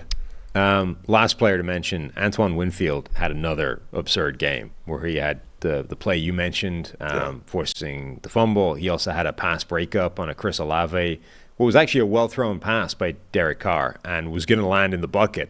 Great play. And he just goes, so Olave's there, 2 hands under the ball, giving it the bucket to drop into, and Winfield at like full extension just gets his arm right between those 2 arms and breaks it up. I mean, those are 2 massive high leverage plays in this game that if they go the other way, or if Winfield isn't there, swings the win percentage back in New Orleans' favor a massive degree. All right, we have 2 more 1 o'clocks to still discuss here. Denver Broncos 31. Oh boy. Chicago Bears 28. The Broncos with their first win under Sean Payton to move to 1-3. The Bears fall to 0-4. So this was another one of those games where I left and the Bears were like, 28-7 up or something? 28-7, well into the third. And then I get back, and it's like a tie game. Like, what? How did that happen? I didn't even know where to start here. The Broncos' defense is historically bad. I know they won, but we have to highlight this stuff. Mm-hmm. For the second straight week, opposing quarterbacks started the game 16 of 16 against the Broncos. That's not great. There was a point, and I'm going to tweet this out again today because it's going to go viral. It's going to catch on. Justin Fields did throw a late Hail Mary incompletion. Let's just take that out of the equation for a minute here. Okay. The opposing quarterbacks against the Broncos in the first half, the last 2 weeks, are 32 for 32. 32 for 32 for 437 yards and 5 touchdowns in the first half, the last 2 weeks. Yeah. And look, I know you do a lot of A/B analysis in football, right? And so last week it's like, well, look how good the Dolphins are. Also, the Broncos are bad, but look how good the Dolphins are. When Justin Fields comes back the next week with like a similar stat line as Tua the previous week, Fields playing as poorly as he had, as bad as this offense had looked, the A/B analysis is like, hey, you got to give credit to the Dolphins and Tua. Yeah, they're really good, but man, this Broncos defense is just bad. Now, all that said, they cracked down in the second half, and it was a strip sack of Fields on the boot action, that fumble 6 here that got the Broncos back in on the action. Was it a touchdown on the fumble? It was, right? Yeah, scored. That was a rough Fields play. Like look, you're in trouble anyway. It's a breakdown like on a naked bootleg, and there's a player right there, but the answer to the player being right there is not to just flap the ball backwards and lose it and create a fumble 6. I feel like, so look, Fields played as bad as the Broncos were. Like, Fields has to make those throws. He played a great game. The stat line's out of this world, right? 28 of 35 for 335, 4 touchdowns, a late pick that ended up being the thing. But I feel like Fields has more plays than any other quarterback where he comes out of the boot action and the team is just not playing the run. And so that's what happened on that play. It was Nick Bonito, right? Mm-hmm. Yeah. There are, and so Bears fans have been, clamoring, saying, oh, you got to get Fields out of the pocket, get him out of the pocket. It feels like every time they're asking, get Fields out of the pocket, they do that. And there's 1 or 2 plays a game where there's a defender right in his face because they're just not respecting the run. And they're just like, we're going to play also, the boot. There's no putting a defense in jeopardy with what they're doing. Remember when Matt Nagy was the coach and people were having the same thing? It's like, why don't you move the pocket? Like, your offensive line's a disaster. Why don't you just roll them out all the time? And I forget who the game was against, but there was one game where they tried to roll them out like all the time. And that team just said, okay, fine, we'll play that. Like, every single time there will be a guy unblocked ready for that rollout.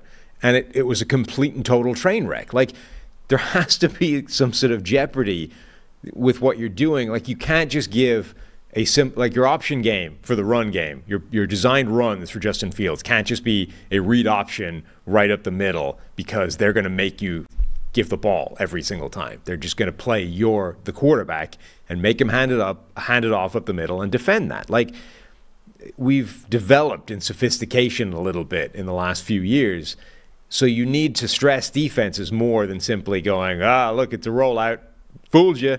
They're better than that now, and the Bears are not. They're just running these like basic concept, vanilla things that feel creative but aren't, and defenses are ready for it. And look, well, a lot of teams will bring the H-back, or they'll bring somebody back with the quarterback to help seal the edge and kind of mitigate that. Hey, just in case they want to just play the boot, we're actually going to put that guy in a bind, not just with the quarterback, but also with a blocker, and then the blocker can become a receiver in the flat. So I'm overemphasizing one play. Yes. But this was the play that got the Broncos back into the game, right?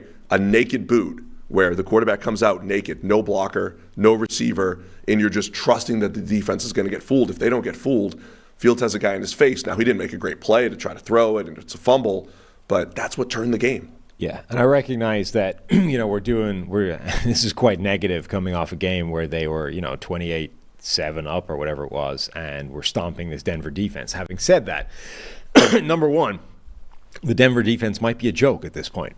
Certainly all recent evidence suggests that that's the case. Number two, Denver was also missing a lot of big players on defense. Like Justin Simmons was out.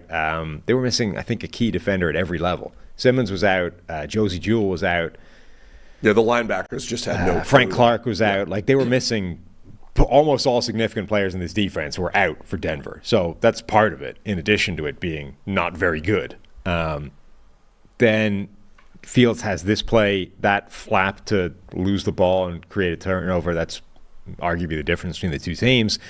Fields also had a chance to drive for the win late in the game and screwed it up. And, okay, you can argue that was a miscommunication with him and his tight end. Having said that, I think the tight end was right on this occasion. Like, that ball needs to be on the outside shoulder where the tight end was looking for it, because there's a defender looking to drive inside. Instead, Fields throws it inside. Interception. Yeah, that was early and bad. Yeah, so, like, Fields had a great stat line. The Bears' offense had a lot of success. DJ Moore, spectacular catch for a touchdown. But, like, we're still looking at this offense that is not stressing defenses out in terms of scheme, and Fields is making a couple of really big mistakes that end up costing them the game. Overall, I mean, just top to bottom, the Fields game was good, right? He hit the checkdowns when he needed to. There was downfield plays. There was busted coverage for a Cole Kmet touchdown. There was another Cole Kmet touchdown. Does a nice job where he did threaten the defense with his legs and then found him as a playmaker. That was nice from Fields. On the other side, Russell Wilson, kind of lost in the mix of the defense. Russ playing pretty well. The stat line also going to look real nice at a screen for a touchdown in there. But also part of the comeback was the great Marvin Mims, who they still don't want to put out on the field. No, why would you? A 48-yarder to Marvin Mims, because that's what he does. They threw him a screen early for -1, and he comes back with a 48-yarder to save the yards per route run. I was going to say, that screen's really screwing up his stats. It's really killing him. But, feed Marvin Mims, continue to do it. But Russ finishes 21 of 28 for 223 and 3 scores. Marvin Mims update, we got 17 snaps this week, which is the same number as Brandon Johnson. But it is at least more than little Jordan Humphrey, which has not always been the case. I don't know why they're so mad at him. Jaleel McLaughlin, the little running back for the Broncos, 5'9", 187 out of Youngstown State, had a really nice preseason. Said big plays. He had the screen for the touchdown early and also picked up 72 yards on 7 carries. Somebody, by the way, so, we've obviously been hammering this drum for a while with the, hey, maybe you might want to play Marvin Mims some more. Somebody made the argument that, well, he doesn't know the whole route tree yet, which is, A, simply not a reason to keep him off the field, and B, particularly when the coach is Sean Payton, because when Michael Thomas came into the league, Michael Thomas ran 2 routes for his rookie season, and they had him on the field basically every single snap. Like, you can have a receiver on the field who's only running a very basic route tree. It's possible. And this coach has done it before if you want to get the guy in the field. So Marvin Mims playing 17 snaps a game is not because Marvin Mims cannot run a full route tree. It's because they are unwilling to accommodate whatever he is capable of doing. And that's assuming he can. Who knows? Like, the guy could well be able to run a full route tree. But if that's your argument, it doesn't hold water. Look, there's a balance between, I'm a big fan of wide receiver 4 being your deep threat, and he gets a couple big plays a game. The Khalif Raymond role, the Rashid Shaheed role, Devery Henderson in Sean Payton's offense previously. If that's what they see Marvin Mims as right now, fine. I kind of get it. I'm just saying he's your second-round receiver who could probably do more and maybe do more Devery Henderson stuff. You know, maybe he could do a little bit more of that. Anyway, when you get Marvin Mims involved, good things seem to happen for the Broncos. So, man, they deserve credit. Look, the defense was much better. They did rush the passer pretty well. I think a lot of the Broncos' issues were in the back seven, communication. It's amazing how much we analyze football, Sam, and we talk about the individual skills of players and how much comes down to, can they just talk? Can they just communicate? Can they just read route concepts? That's what's wrong with the Broncos right now, is nobody knows where they're supposed to be. But it was much better in the second half, at least. You know, one thing I decided in this game, one of the reasons I think that the double cheek push, brotherly shove, whatever you want to call that thing, and please don't let it be stick with our double cheek push. That was your thing. You stick with it. One of the reasons I think the double cheek push, that I like it as a play, it's not just that it's like unstoppable, but it's one of the reasons I think it's unstoppable is because I think it very much simplifies the responsibilities for the blockers. Like, you have a limited capacity to basically screw up, right? Because you know what you're doing. You're basically just submarining straight forward, and all you got to do is generate, 18 inches of space, and you win. The Bears in this game had a 4th and 1 play with like 3 minutes left. Now, people were sort of criticizing the way they handled this. They basically ran up, tried to draw them offside, and then right before the snap, they kind of ran up under center and pretended like they were going to snap it and didn't, and call the timeout, right? And people were like, well, that's ridiculous, because then they fail on the 4th and 1. They went out there anyway and ran the play and failed. And people were like, it's ridiculous, you're stupid, you should have just run the play in the first place, caught them by surprise. I honestly don't know that it would have made any difference, but the problem was not like they tried to draw them offside, called the timeout, ran the play anyway. The problem was they just didn't execute the play they ran. And what happened, I think it was Darnell Wright, just blew his block. The linebacker just got clean through because he didn't get off the combination block and get to the linebacker in time. So I forget who the linebacker was, but he just got straight through, stopped the play. That doesn't happen if you're running double cheek push, because nobody is executing any kind of complexity on the blocking scheme. It's just everybody plow forward as far as you can do it, right?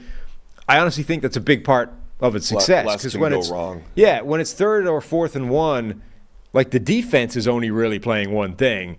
So if you're going to run like a basic run play up the middle, like, they probably have an advantage, because you still have to, like, your combo block is still a little bit intricate. It's still not the easiest thing in the world to do.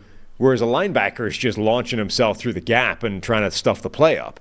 I feel like the simplicity of double cheek push, particularly when you have a quarterback like Justin Fields, it just takes a lot of room for screwing it up off the table. I think it's a fair point, Sam. Cool. I don't like it because I don't like pushing players. I like the nuance. Like, QB sneak is a skill, right? Do I take an A gap? Do I burrow? Do I go over the top? Do I fire out to the B gap when they get double A closed? You lose that. It's like, we'll just maul. We'll just go. Anyway, anything else to give credit to the Broncos? That was like, I don't want to say that was like old school Russ, but if they weren't starting 0-3, you'd say, yeah, Russell Wilson makes some comebacks and he plays well in the fourth quarter. And I think if the defense wasn't so bad, we would be talking about Russell Wilson maybe a little bit more. I think there's some garbage time success in there this year. There's a free Hail Mary touchdown. He had a free screen touchdown yesterday. I think the stat line's going to look stupid for Russ, like stupid good right now after 4 weeks. I don't have it in front of me, but I think overall he's playing far better than he did last year, though. No, that's the point. I think if it wasn't for the fact that this defense has just collapsed, we would be talking a lot about the job that Sean Payton has done to make inroads into the Russell Wilson thing. And maybe you'll never get the old version of Russell Wilson back, but he's playing much better. He's producing much better. And there's some plays that have gone either way. There was also a beautiful sort of old classic Russell Wilson ad-lib moonball type deal where Jerry Jeudy just bailed on it, just decided not to bother contesting that one deep down the field. we're starting to see a lot more that resembles the old version of Russell Wilson, and yet it's not even registering on the radar because this defense is a joke. And it's been, remember last season, it started amazing, and they had like Baron Browning. Baron Browning is rapidly turning into like defensive end Travis Fulgham, where for like a month he was an all-pro, and then 2 years later he's like out of the league and nobody even remembers who he is. Baron Browning was absolutely unstoppable for like a month. And then, okay, he's been injured and stuff in between, but like nothing. And since Denver's pass rush evaporated, and other people will point to, well, they traded away Bradley Chubb. That was the moment. Since their pass rush disappeared, this Broncos defense has not been good, and it's getting worse. And that is, I think, a massive problem for them at the moment, is that even with Russell Wilson looking okay, it doesn't matter because the Dolphins are hanging 70 on them. The Bears are putting up 28 points in the first few quarters. It's awful. The other thing to come out of this game, Charles Robinson had a tweet. The Bears now hold the number 1 and the number 2 overall pick, right? Like there's only 2 0-4 teams, and the Bears have the draft pick for both of them. The teams that started 0-4 have landed the number 1 pick in the draft in 15 of the last 21 years.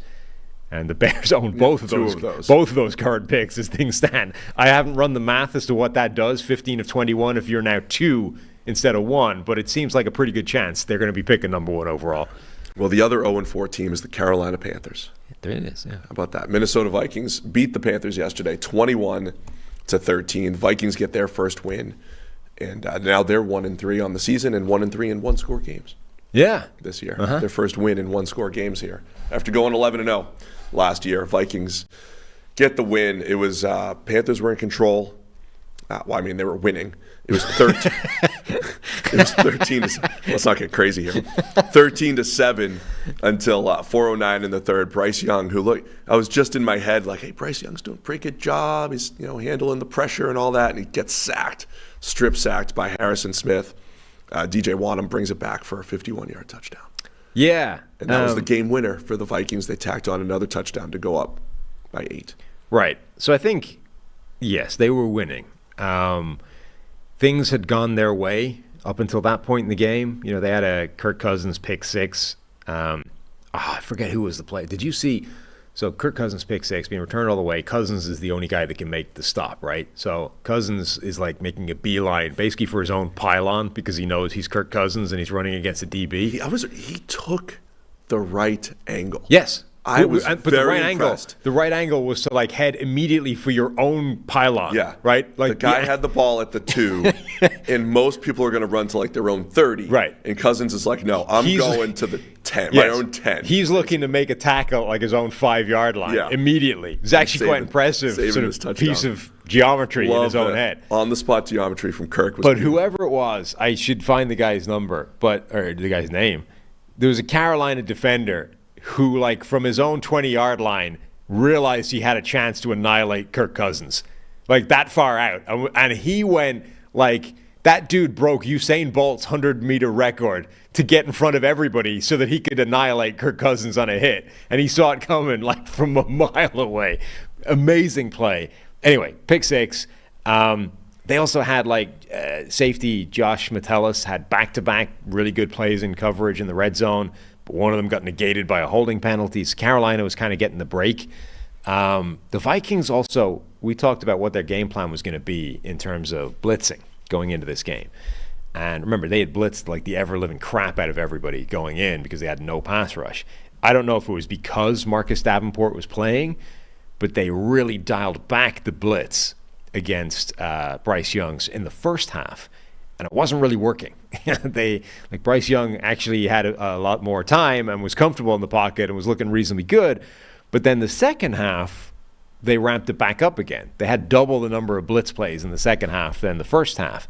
And the fumble that Bryce Young had on this strip sack, it was on a simulated pressure, like Harrison Smith, obviously on the blitz, but they only rushed 4.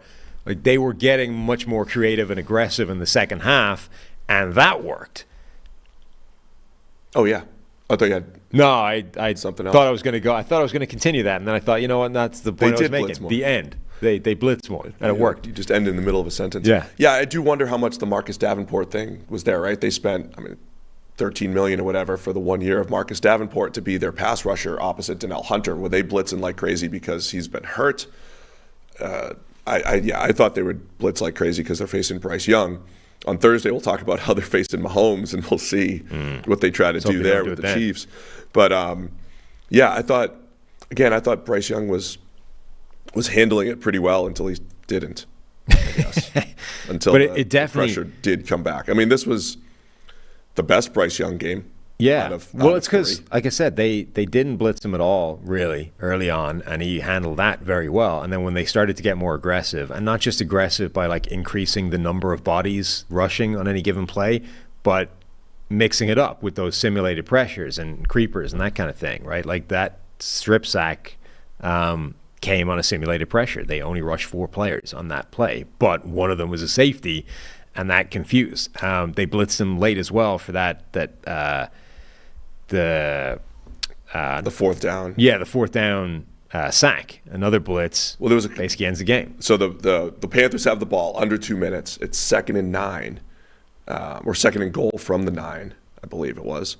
And Bryce Young takes a 9-yard sack. That was when the Vikings kind of got in their bag a little bit. Harrison Smith ended up with 3 sacks, and this one blindsided Bryce Young from the arm side, right? As we know that could happen when you're looking left, and that was when it just started to catch up to him. So that turns into now it's 3rd and goal from the 18, and then it's 4th and goal from the 18, and a final sack to end the game. Whereas Harrison Smith beats Ike Ekwonu, right? And part of that's the deception because this is where the blitzing works well. We'll see how aggressive the Vikings are going forward, but you have a down lineman over the left tackle. Did he drop? Because it got Harrison Smith a one-on-one with Icky, and he won it. Yeah. And Ike Ekwonu didn't have a bad game, but that was obviously bad play. Yeah. It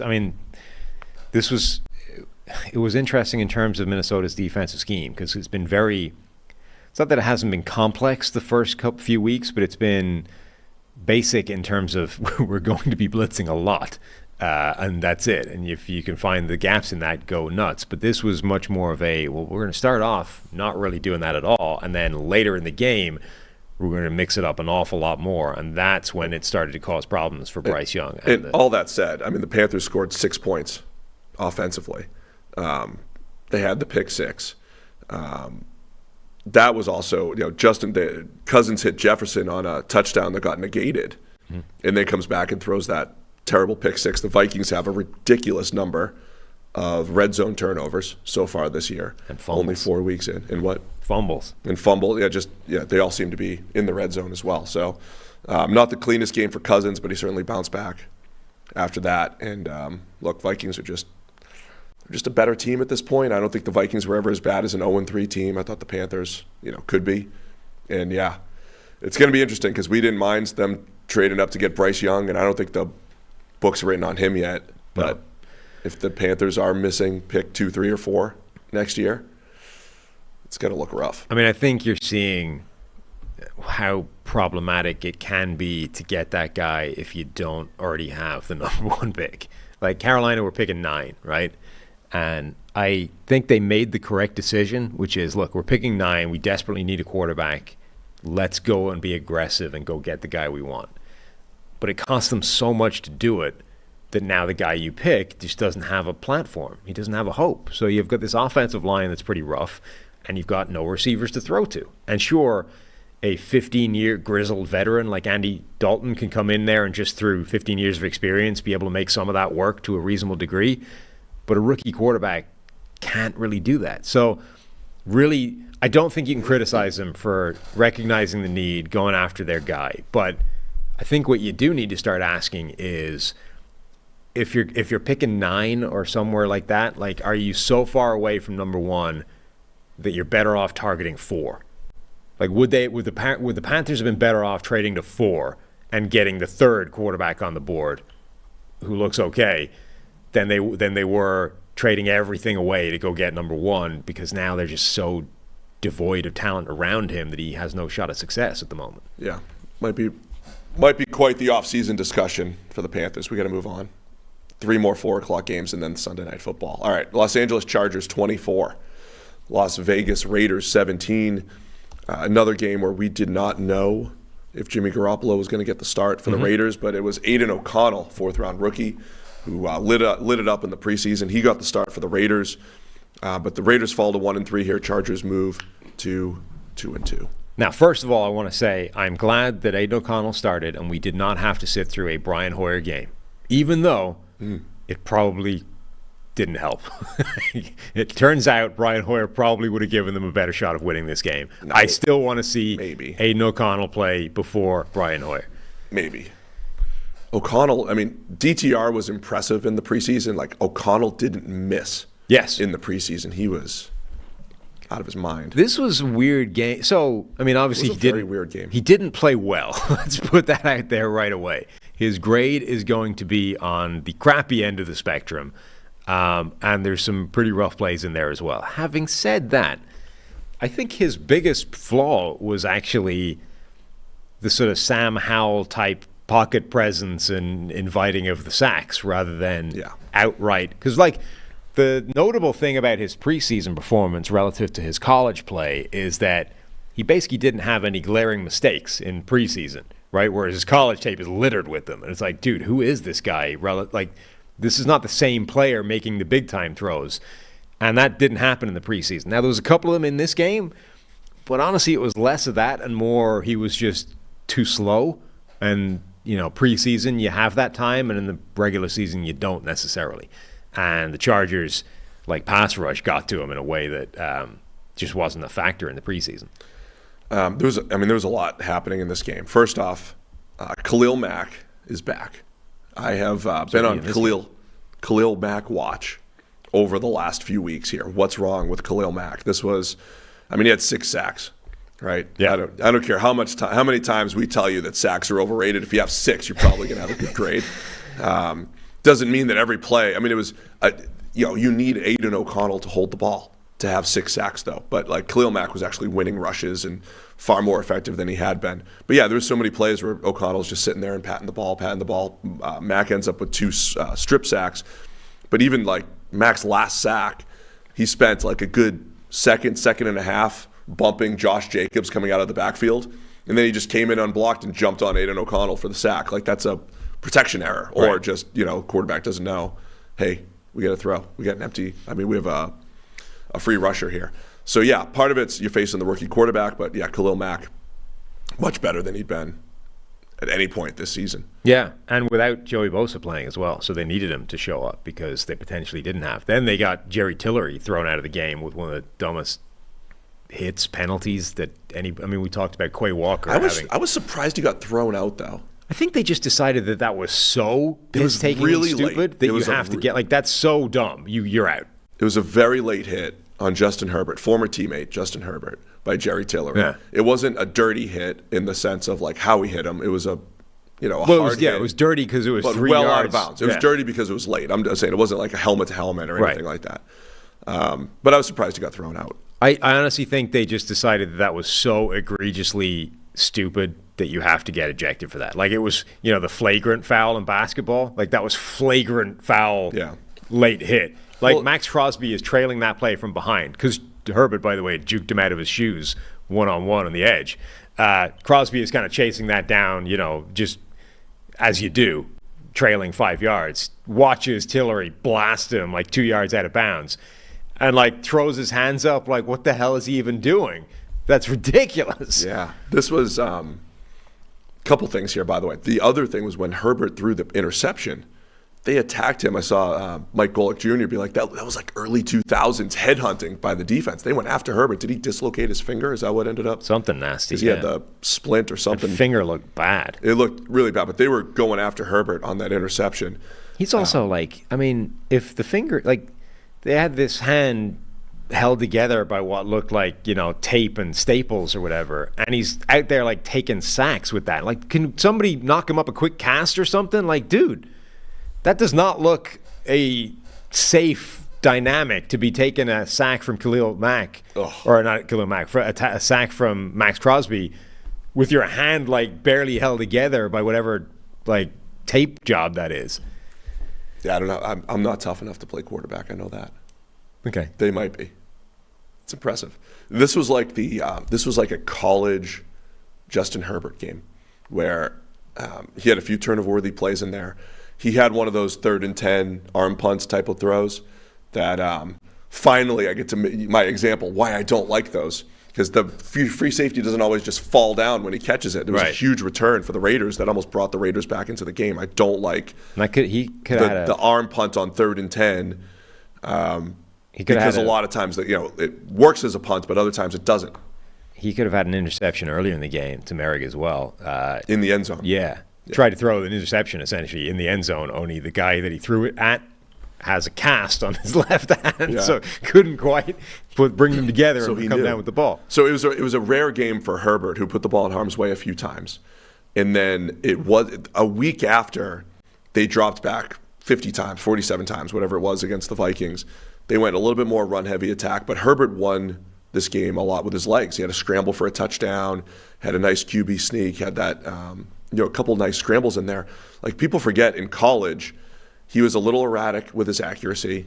His decision-making wasn't nearly as good as what he's shown in the NFL, but he would have games where he'd have like a 70-yard touchdown run and everything. He's really fast. And this was one of those games where he just kind of like found a way and did a little bit more with his legs than he had in previous games, which continues this. We don't really know what the Chargers are going to do week to week offensively. It's been run heavy. It's been pass heavy. It's been uneven Herbert game where he wins with his legs and a couple big throws. But for the second straight week, we also have Brandon Staley going for it, 4th and 1 in his own territory. We have two, I think, coaching game management decisions or goofs to talk about. McDaniels essentially ran a play rather than challenging a touchdown, which was an interesting call. The Raiders get a completed pass, break the plane of the goal line, and instead they almost ran hurry-up offense on themselves. You know, you do it to stop them reviewing it. Well, they did it so they couldn't review it. And then it turns out if they'd reviewed it, it would have quite clearly been a touchdown. Now, they ends up 2 plays later on 4th and goal, punching it in for a touchdown anyway, so he got away with it. But, like, that feels like a pretty bad mistake. And you're like, I don't think it even made sense in terms of saving the timeout. If you hadn't got it, you need the points. Like, challenge that. It's a touchdown. So McDaniels does that. And then, for the second week in a row, Brandon Staley goes for it on 4th and short in his own territory to try. And this wasn't as clean as last week. It wouldn't have ended the game. Right, but it would have got you pretty close. Yeah, 4th and 1, own 34. Yeah, with like 3.5 minutes left. With 3:30 left. And now, apparently, Justin Herbert was 9 out of 10 on sneaks in his career before that, which I question simply because he'd already failed on 1 in the game. So if he was 9 out of 10... Maybe coming into the game. Right, it meant he was 100% coming into this game, which I just don't quite believe. He's got the splint on his finger. Yes. So here's the thing. This is an interesting one because normally... Now, I saw one model and it said go for it, right? Which people would say the models always say go for it. They don't. But this one model said this is go for it. And usually I'm kind of for this idea of, look, the 2-point play for Ron Rivera, go for it. 50-50, that's the best chance you're going to have to win this. Last week, I'm fine with going for it. You win it, it wins the game. One play, get it over with. This one I think is a lot more debatable. Number one, it doesn't end the game, as we talked about. Number two, Justin Herbert's hand is now held together with scotch tape and baling wire. I don't know if you want to throw that guy into the A-gap with that hand. Number three, Aiden O'Connell has kind of been terrible, and you might want to ask the young, fourth-round rookie to lead a game-winning drive for the length of the field. I don't know if this is... I feel like you kicked this one. I think the part of the... I'm with you, too, because it doesn't just finish the game. The part of the math here where it might make a little bit of sense is if the Raiders score to tie it up, because there was 3:30 left in the game, there's probably a good chance that you have a quick 2-minute drive to get into field goal range, which in today's NFL, I'm not saying it's easy, but it's very doable to do. So that's all part of this, right? So it's like we might give up a touchdown. We also might stop them, which they did. Right. We might give up a touchdown, but we'll also have another chance to maybe get that final possession. But what ended up happening is Herbert gets stuffed. The Raiders start moving. They complete a 4th and 10 to Devontae Adams. It's like, all right, this is happening. The Raiders are making this comeback. Adams and his busted shoulder, by the way. Hurting. And O'Connell comes up, throws an interception. So there's another interesting play. Asante Samuel picks it off. Really good play by Samuel. It was a great play. And then he just goes down. Like it's the last play of the game. There was 2:39 left in the game. I mean, he had probably 50 yards of space. I don't know if that was a trap coverage or if he if it was man. I haven't looked at it again, but if it actually was man coverage across the board and he deliberately fell off his man and went for the other player, but basically O'Connell reads man coverage and Samuel just lets his guy go and goes after the ball and picks it off, like baited him into that throw, picked it off, and then it's not, again, like it isn't the final play of the game. There's time left on the clock, and instead of trying to return it, Samuel just goes down like that's the game and sets up, more chances. I mean, it was just a whole bunch of high leverage, crazy plays. So Asante Samuel goes down, and the game's not over. The Chargers still need to get a first down. They run for nothing. It becomes 3rd and 10. And then Herbert goes deep to Josh Palmer for a 51-yarder. By far the biggest play of the day for the Chargers, or at least the pass game. 50-yard touchdown, or 51-yard completion to seal the deal. Herbert, to that point, had only thrown for like $117. Most of their success was on the ground.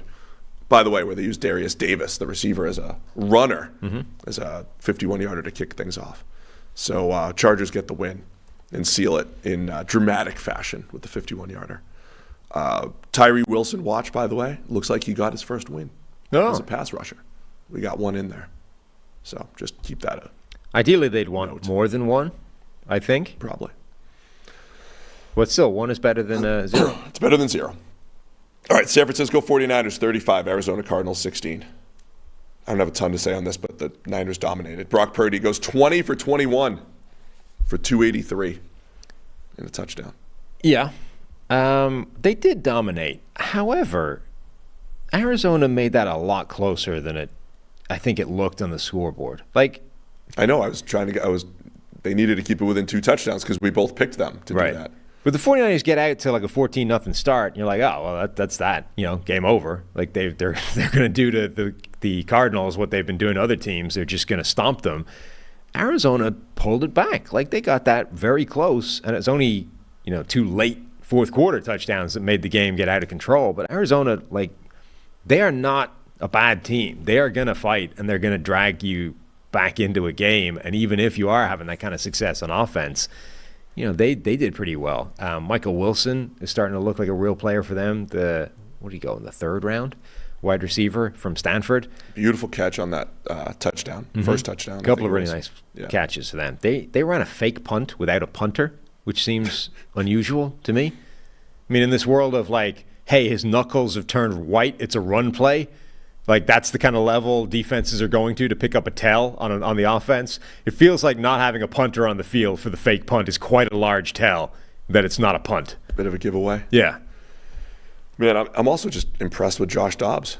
Every single week. Seriously.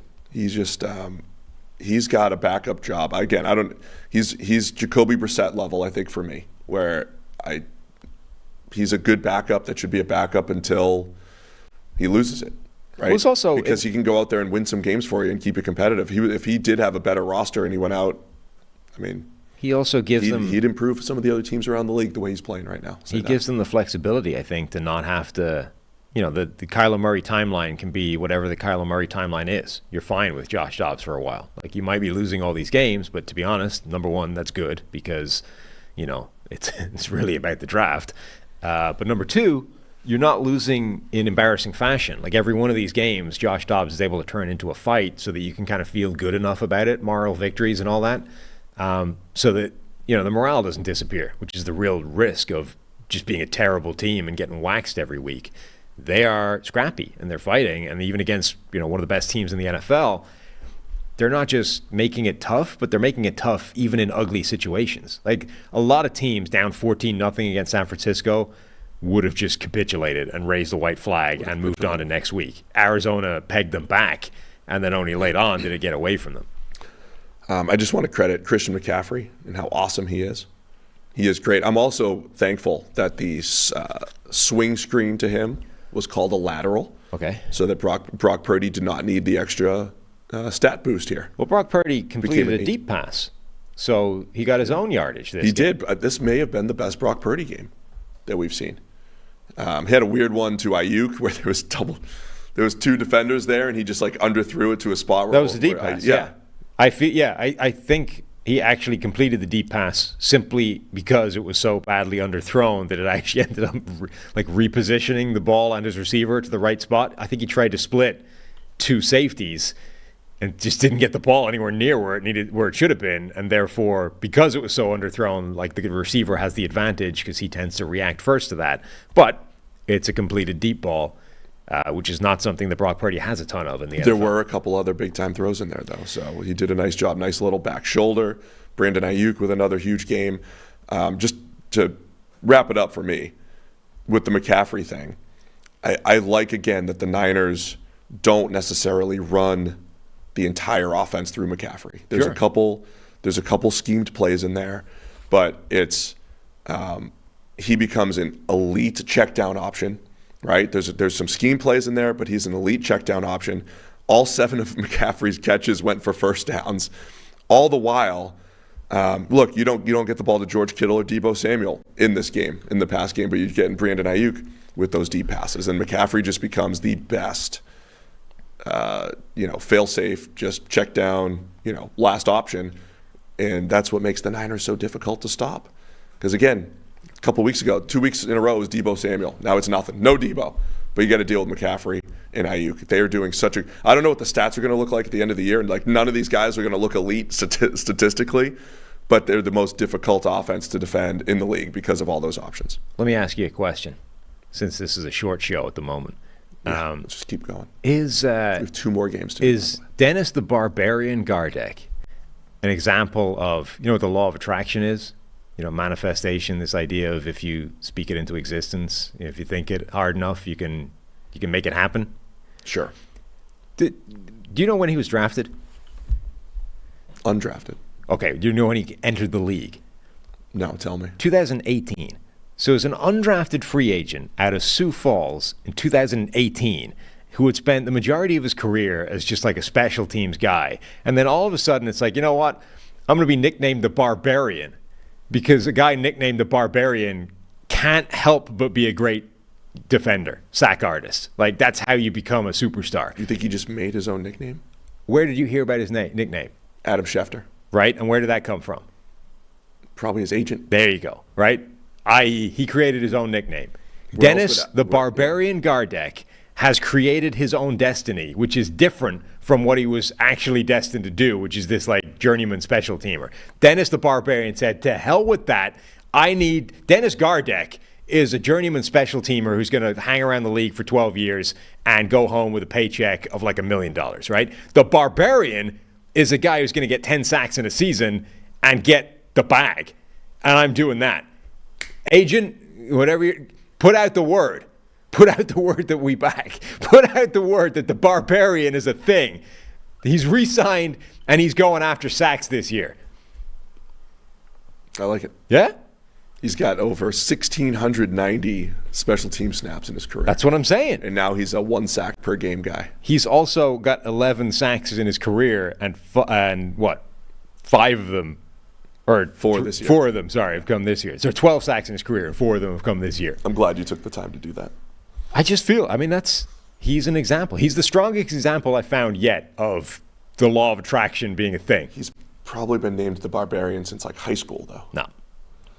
All right, well, the Niners moved to 4-0. That doesn't help my... On a collision course next week. Next week when you say, waiting all day for Sunday night, it could be true because it's Niners-Cowboys. I don't wait all day for Sunday night, no offense to NBC, because I have to watch games. I can't wait all day for Sunday night. I got to watch like 13 games before Sunday night. But next week, it's Cowboys and Niners. The Cowboys moved to 3-1 yesterday with a 38-3 win over the New England Patriots. It was 28-3 at one point. The jokes were flowing. 28-3. Patriots are down against Dan Quinn, but old number 12 wasn't on the sideline this time. So Maybe the worst game. Well, definitely the worst game I've ever seen from Mac Jones. I mean, this is the only Cowboys bounce back from their disappointing loss. Yeah, the only good thing about this being one of the games we have to cover yet is that this shouldn't take that long. You know the way I generally root for the funniest thing to happen? I will say it's quite funny that just before the game, the Patriots were like leaking that this is going to be Zeke Elliott's going to be like a starter. He's going to get full reps. It's a Zeke Elliott revenge game. He's going to go nuts against the Cowboys, rush for 200, and we're going to win. And it ends up being the biggest loss in Bill Belichick's entire coaching career. Yeah, like before the game, all these reporters, the insiders were all like, Zeke Elliott's he's going to get the bulk of the work this week. It's not going to be Ramondre Stevenson. It's going to be Zeke in his Cowboys revenge, which means it's come from the Patriots somewhere, right? But it's kind of funny that was like the preseason or the pregame narrative was, hey, this is going to be a Zeke revenge game, and it ends up literally being the biggest loss that Bill Belichick has ever sustained in the NFL. Yeah. That's funny. That is objectively hilarious. Yeah, Zeke had 6 carries for 16 yards. The first drive, and I didn't catch the first drive because Fox wouldn't let me, but Gotcha. I saw the highlight of Demario Douglas. The highlight. For the model. One of the best spin moves you'll ever see. There was a 42-yarder to Demario Douglas on the first drive, and New England ends up kicking a field goal. It's 3-3 in their first drive. Yeah. And then after that, the Cowboys scored the rest of the points. Yes. Mac Jones was just awful. Spastic. I don't know. I mean, like he gets this deer in the headlights type of look every now and then. And like this was it, man. Everything he did was bad. He left the pocket. There was a fumble 6. Yep. Which was bad. And then he leaves the pocket. There was a play where he rolls to his right and throws back all the way across the field with his poo arm. And it worked. Poo arm. Yeah. And Greg Olson on commentary did a good job saying, most quarterbacks don't do that. They don't get away with that. Most of the time, you got to be careful when you do that. And like 2 plays later, he does it again. It's pick 6. You also have to be, you have to be especially careful when you're working with Mac Jones' arm. Yeah. Like, it's just a. I said poo arm. No, I know. It's a simple rule of physics that you can be less careful if you have Justin Herbert, Josh Allen, Anthony Richardson arm than if you have Mac Jones' arm. You simply have to be more careful. You have a smaller margin for error. So when you're putting your entire life essence into getting the ball all the way back across the field to the left flat late in the play, that's probably not a good idea. And it turned out it wasn't. Mac Jones. And then it just kept getting worse. Yeah, just a collection of some of the most ridiculously terrible plays he's ever had in the NFL, all in the same game. 2 official interceptions, but he probably could have had another pick 6 in there. So it was rough. I don't want to say Mac Jones was benched because when you're down 35, at some point you're just putting the backup in. But Bailey Zappi came in at the end for Mac Jones, and I think Belichick said, "Hey, he's going to be the starter." Yeah. Did the Cowboys intentionally run a fake point after attempt pass, or was that like a botched snap? I didn't see that play. I don't know. The holder passed the ball to Chauncey Golson for 2 points. It looked like a fake play. Like I don't think maybe it was like the scramble thing where everyone's has a designed spot to get to so that if it does break down, it's not like everything on the fly. But it looked very rehearsed for it to be completely ad-libbed. But maybe it was. I didn't see the snap itself, so maybe it was just a botched snap. I don't know. Anyway, that was kind of funny. I happen to miss that play. This was the game of the week. This was, a lot of people's frustration that there were 9 games in the 1 o'clock. When you have to watch every game, 9 games in the 1 o'clock hour, 3 in the 4 o'clock hour, all of which were, well, they weren't all blowouts, but they were close. The cleanest game of the season for Dak Prescott. I think we mentioned on the preview show. I mentioned at least. I'm not going to overreact, right? The last time the Cowboys laid an egg that badly was week 18 of last year. They bounced back great the next week. That's what they did in this game. So it was another week of dominant Cowboys, right? I mean, the defense turning it over. Their highest turnover rate in the NFL for under Dan Quinn over the last few years with the Cowboys. It's a tough thing to sustain, but they have. Dak, very clean game. Like it was just the Cowboys' high end remains incredible. You just never know when they're going to lay an egg. That's like the thing. If you just take out that Cardinals game, the Cowboys look like the best team in the NFL. But then that game is in there. And you're like, what the hell do you I do mean, the with same that? thing I said, like the Bills. No, I know. Take away 3 throws. But the Bills, even, you can sort of limit it down to, like that was a Josh Allen meltdown. Everything else was pretty good. But the Cowboys, literally, everything went to hell against the Cardinals. But if you simply pretend that game didn't exist, we would be saying the elite teams in the NFL are, whoever, and Dallas. Like, it's kind of bizarre, just a total aberration in their season. Yeah. I mean, I'm still a Cowboys believer because I see what they're capable of. The narrative's going to be bad though if they. I mean, it's only week 5 with the Niners, but it's going to come down to the playoffs. Mm-hmm. Dallas will be in the playoffs, and if they have another poor game in the playoffs, the narrative won't change. But they are capable of making a run as much as the Eagles or the Niners. Yeah. They are right there with those teams. One last note here: Mac Jones. Remember, somebody asked me the other day, have you ever seen a rookie start this well as CJ Stroud? It was a CJ Stroud question. Yeah. I mean, we've seen RG3, I don't think hit the ground running, but by week 5 or 6, you kind of knew. I mean, Mac Jones' first 10 or 11 games were really good in a good situation in New England. Other guys have been in that bucket. But Mac Jones, since week 11 of his rookie year, he was playing well through week 11. Since week 11 of his rookie year, he's ranked 27th out of 36 quarterbacks. So, bottom 8 or whatever, bottom 9. After a very promising rookie year. I don't think I've ever seen a quarterback play his best ball in his first 10 or 11 games. I don't think I've ever seen that. And I'm not saying it's all been a disaster for Mac Jones, but it certainly hasn't gotten better after a really promising start. I don't know what to do with that, right? You expect the opposite with a lot of players, but that's going to create for an interesting offseason, I think, or maybe midseason in New England if Mac Jones keeps playing like that. Yeah, I mean, that was just a complete and total This is with Bill O'Brien, too. I mean, this is the lowest scoring output the Patriots have had since 2000. That was Belichick's first year with Bledsoe at quarterback. The cautionary tale. I think there's been quite a few rookies that have started really well right out of the gate. Now, maybe certain records, right, are different. But the cautionary tale for let's not get too excited just yet. Remember Carson Wentz? Carson Wentz's first 4 games were he had a 90 grade. He had 5 touchdowns, no interceptions. His numbers are off the charts. Carson Wentz looked like a god in the first month of his career, and for various periods. Yeah, Wentz's start was played well against bad defenses, went up against good defenses, Zimmer, and struggled. But the next year, it was okay, he was an MVP level, and then now he can't get a job. Right, but Mac Jones right now, his best stretch of football is the first 10 games of his career, and we're in year 3. That's weird. But I mean, specific to the CJ Stroud thing. Yeah. He's playing really well, Stroud but we're a month into the season. We've seen players literally the first month of their season, or the first month of their career is spectacular, and then now they're not in the league anymore, and it's not because they're old. Yeah, you're right. Absolutely. There have been other players. All right, I think that's every game except Sunday Night Football. Yeah.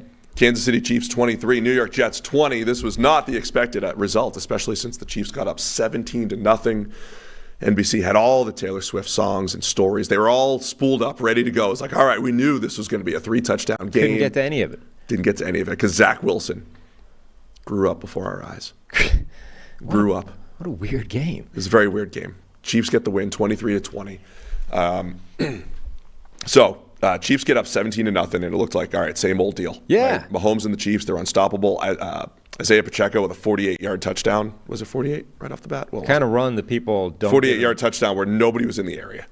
Well, the kind of run where he doesn't get people don't think he's capable of that kind of run, right? He made a guy miss in the backfield, and then Trey Smith obliterated a defender on a pull, and then he beats a DB for speed to the open space and runs it in, the length of what was left for the touchdown. That was the kind of play I don't think that people credit Pacheco for having the capacity to achieve.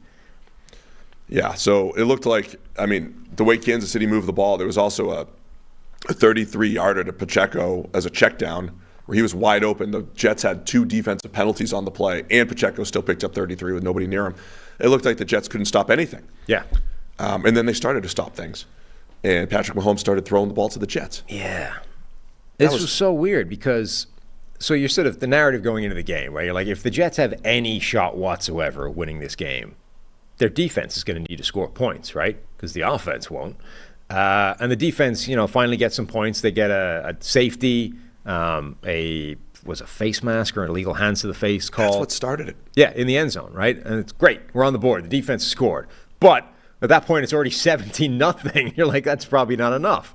But it ended up actually almost being. And then for a while, the Jets were just like on the razor thin side, on the wrong side of like a bunch of different almost things, almost calls, almost plays, a bunch of different sort of play. Like Zach Wilson throws what would have been a tough catch, but was one that hit him in the hands and probably should have been caught to Conklin in the end zone. Then the ground forces the incompletion. Like that's a 4-point play that bounces against them.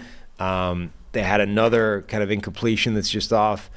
They just kept coming down slightly. He just missed Garrett Wilson for what should have been a touchdown. And you're like, everything is just going against them. Mahomes is tossing them the ball. They're close, but they're still not even in the lead yet. And Mahomes eventually is probably going to stop throwing them the ball, and then they lose the game. And as I kept tweeting, but yeah. And then he just didn't. He kept tossing it away. You skipped over. You yada-yada'd the Zach Wilson coming of age. By the way, this will end up being like his second or third best grade. It's not like we've never, ever seen him play well. Like he's had a couple good games in his 2+ years. But this was the best little in-game stretch where Wilson, it was funny because Chris, it was like Chris watching a son out there. Like felt like we were all watching our son. I saw other people tweeting this and everything. It's like we were watching our little brother grow up before our eyes, right? Like he hit a wide open check down. We're like, all right. Yeah, you hit the check down against cover 2 on time. That's incredible, Zach Wilson. Good job. But then he starts hitting back shoulders. And, I thought Chris covered it well. He was like, it wasn't just, is the throw there? It was the confidence. Like, even when he almost threw a pick, he did it with confidence, right? He was chucking that ball on time-ish and, showing off the arm a little bit. It was nice. Zach Wilson played well for a really good stretch of play. Now, all that said, it took Mahomes having a bit of a meltdown, and Zach Wilson playing out of his mind for a stretch of play, and then he just drops a shotgun snap. Yeah, that was sad, to be honest. I think people were getting a little bit over the top in terms of praising what he was doing. He was playing well. It was relative to expectations. Yes. We're talking about when he for the last 3 weeks, when there was a completion that went beyond the first down marker for a first down, it was like, all right, good job. Yeah. That was unexpected. I know. So there were many of those in this game, which means it was well above the low expectations. Of course it was. He's one of the worst quarterbacks in the NFL, and he didn't look like it in this game. So for that reason alone, it's a much better game than you're normally anticipating from Zach Wilson. Having said that, it wasn't like a great game in the standard of quarterback play in the NFL. Of course not. So I felt like the praise was getting a little bit out of control for a while. From Q2 to like early Q4, though, it was a really good game. But it was sad that it ended with such a sort of routinely bad goof that just ends the game. It's like, come on, like you had a chance to give yourself the shot to go on a drive and win the game, and we felt like we all kind of got robbed of the closure of that twice, though, whichever way it would have gone, for a couple reasons, though, right? Because Wilson drops the snap when they're down 3, and then it's like, all right, now it's inevitable. The Chiefs are going to score another touchdown. It's going to be a 30-20 game, and that's normal, right? And they're going to cover, too. And the Chiefs drive down, and instead you get a 3rd and 20 where Mahomes throws it up, kind of gets hit while he's throwing. It's an interception, and then they call a defensive hold on Sauce Gardner. Did not love that call. And, it felt like, I think the Super Bowl penalty was more real by James Bradbury, but it felt like we were robbed of entertainment. Yeah. Just like in the Super Bowl, we were robbed of a Jalen Hurts game-winning drive opportunity. In this game, I think we were really robbed. This was a bad call. It should have been Mahomes' 3rd interception, which is tough to do. And the Jets should have had a game-winning drive opportunity with about 2 minutes left, and we didn't get to see that. I don't know that it was that bad. But my problem with it is I wouldn't have called it, and I don't think it should have been called, but not because it's technically not, holding or illegal contact or whatever, but because you haven't called that all game. Don't call it now. You can call that, but that's your standard now. If you're calling that in a game, there's going to be 4 or 5 illegal contact and holding penalties. It's 3rd and 20. It's an automatic first down. So, like, the result of the play was an interception.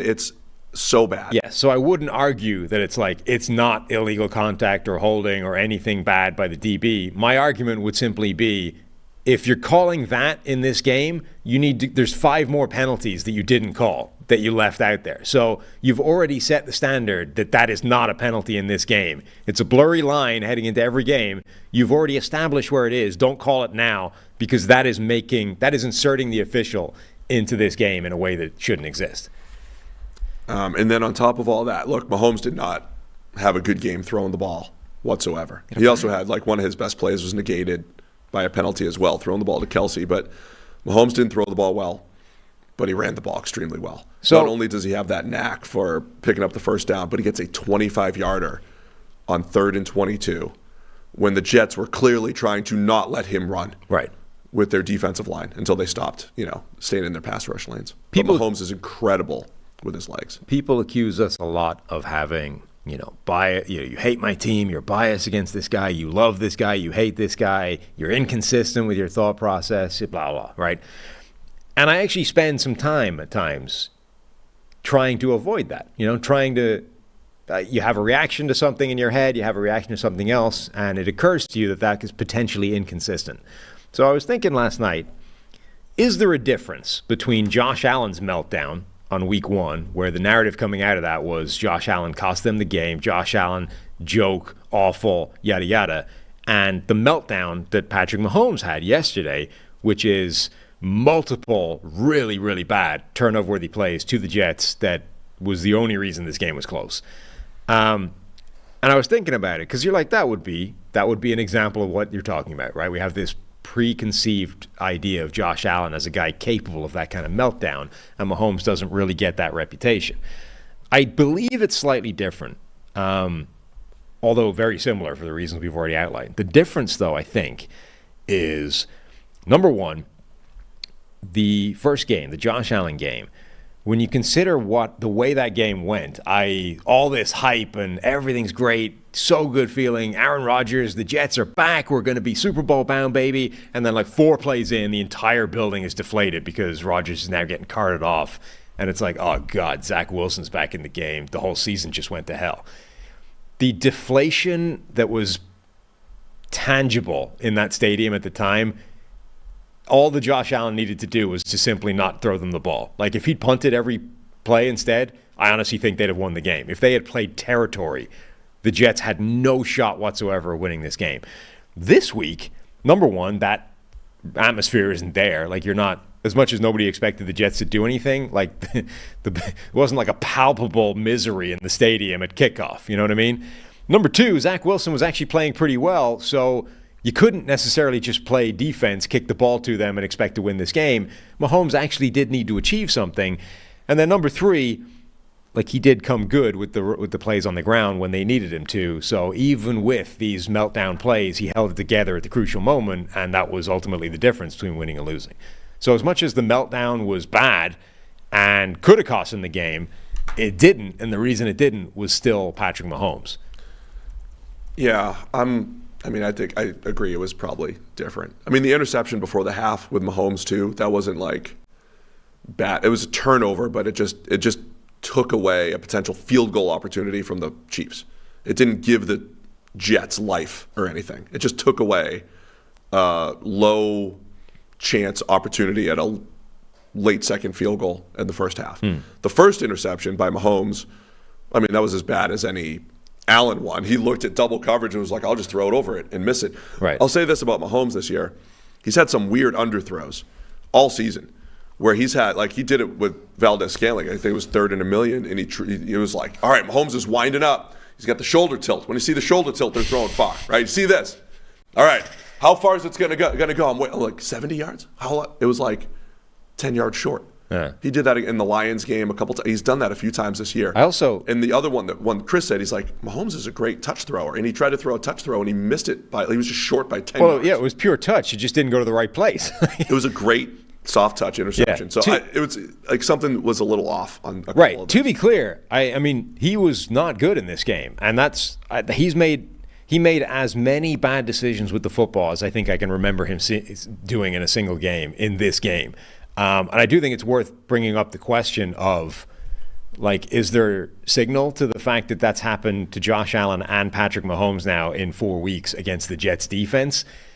I kind of feel like it isn't, though, because as good as the Jets defense was, and they were really good in this game, that doesn't explain Mahomes just going and lobbing it to two guys. Well, you know what I mean? Like, I don't think they caused those meltdowns. The negated interception did have pressure there. Sure, but they did start to collapse the pocket. Like Mahomes says, well, sometimes. Other times, of course, they let him run. Right. But yeah, I felt like Josh Allen's picks and at least one of Mahomes were just, at least two of them probably, I guess, were unforced. That's what I'm saying. I think the Jets defense is very good and absolutely caused some negative plays for Mahomes and the offense. I don't think it caused the meltdowns for both quarterbacks, though. Like that, I think, I don't know if you can call it coincidence, but I don't think the Jets defense is going to cause these like sequential meltdowns from every good quarterback they face. Like, I think for some reason that's just happened 2 weeks out of 4 to two of the best quarterbacks in football.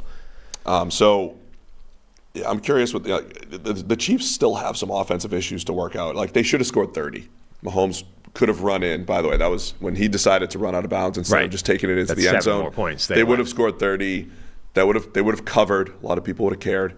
But Mahomes just goes down instead. But those last few scrambles were incredible. I thought it was a surprising move by the Jets because they had a few plays, the Jets, where they played man, but they had C.J. Mosley and a spy. They looked fast, man. The Jets were flying around the field, taking away the scrambles a couple times. And then they didn't on the last play. They played man on 3rd and 9 with no spy. And that's just so much pressure on the defensive line because that's the Chiefs' offensive line. Not only are they good at just pass protection overall, but they're also good at staying sticky on their blocks because they know Mahomes is going to find the hole, right? More so than other offensive lines. So playing man at that point, really risky by the Jets with no help, expecting your 4 rushers to keep Mahomes in the pocket. And it was really an easy pickup, not like the 25-yarder. Zach Wilson played well overall. The one other play that was underrated here, Breece Hall has a 43-yard run. Mm-hmm. And Tyler Conklin's his downfield blocker. He trips him. Like he looked like he was ready to set up. He had one-on-one for Tyler Conklin, the tight end, to block the safety. And Breece Hall tripped him up. It could have been a 70-yard touchdown or whatever it was. And the Jets didn't end up scoring on that drive. Just another little hidden play in there. They had so many of those like almost plays in this game. I mean, honestly, when if you take as given Mahomes throwing them the ball that many times, they should have won this game and didn't. The Chiefs' offense it's strange because we're in this world now where four games is just a slightly strange sample size because it feels like it should be enough to say anything, and yet you take one weird game in there and it's like that. Well, I don't know what to do with any of this. Like Dallas with the Arizona game.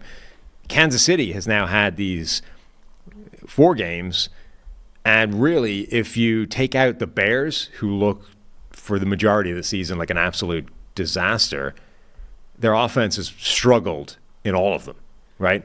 Like they stomped the Bears, but they struggle against Detroit. They struggle against Jacksonville. They struggle against this with the caveat that they still should have put up 30. And it's like, this is not the Kansas City Chiefs team that we're accustomed to seeing. I do think, though, that they have, the way Miami now, in 2 years, has a history of like starting fast with Mike McDaniel and then maybe fading throughout the year, right? And Sean McVay's offense was like that for a long time, right? It would start incredibly, and then as the year wore on, it would start to get figured out a little bit. I kind of feel like the Chiefs are the opposite. They seem to start slowly a little bit, and we get to these, should we be worried about this offense? Is it the same with that Tyreek Hill? Is it, you know what I mean? Or have teams figured it out with too high, blah, blah, blah. And then they actually figure out answers as the year gets on. And by the time we get to December, it'll look like exactly the same Chiefs it always looks like, and they'll be back in the Super Bowl again. But like for the first couple of months, we start to, ask questions about, is everything right in Kansas City? Just to put some numbers to your analysis there, the Chiefs are 7th this year as an offense in EPA per play.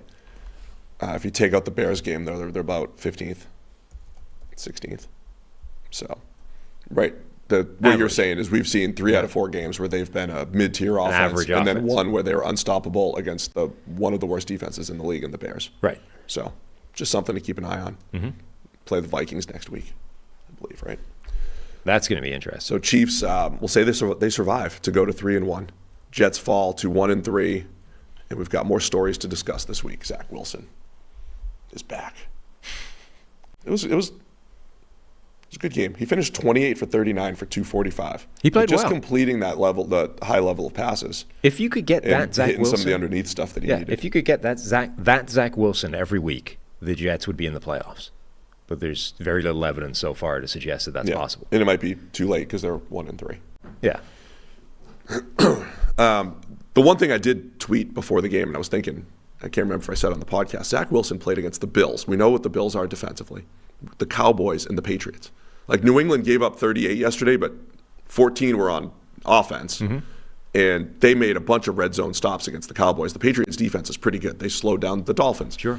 So Zach Wilson played 3 of the top 5 or 6 defenses in the NFL. And the Chiefs were playing like a top 5 defense, and he did a nice job against them. So that was like the one thing that made me say, let's pump the brakes on the hate. Like there's no history of success with Wilson, but he's also had a tough stretch here in place of Rodgers. I mean, he faced some good teams for the rest of the season as well. On the other hand, like 3 of his next 6 games are against Denver. I mean, that's looking pretty good at the moment. The New York Giants, who can't necessarily stop anybody. The Raiders, who can't really stop anybody on defense. So there's some very favorable defenses coming up, in addition to tough ones. Like he also faces the Eagles and the Bills again and Miami. Like there's some tough teams as well, but it definitely gets easier than it's been. All right, man. It's a good show. Thanks to everybody for bearing with me. My voice, less energy, probably sounds terrible. Yeah. Doesn't sound great. Just got to play through it. Got to get the AG1. Yeah, going home to What time did we start? How freaking long is this thing? It's long. We started about 8 minutes late. Oh, God. And we finished about 20 minutes late after we should have. And I still end up, there's still people complaining, you didn't talk about my team enough, and then I've got these other points, and I feel like we left a little meat on the bone. We haven't talked about any Taylor Swift. I mean, we left so much meat on the bone. It's time to go. You're back here tomorrow talking Monday Night Football. Enjoy the Giants and Seahawks tonight. I'll be back Wednesday. Thanks to everybody for tuning in. We'll see you again either Tuesday or Wednesday.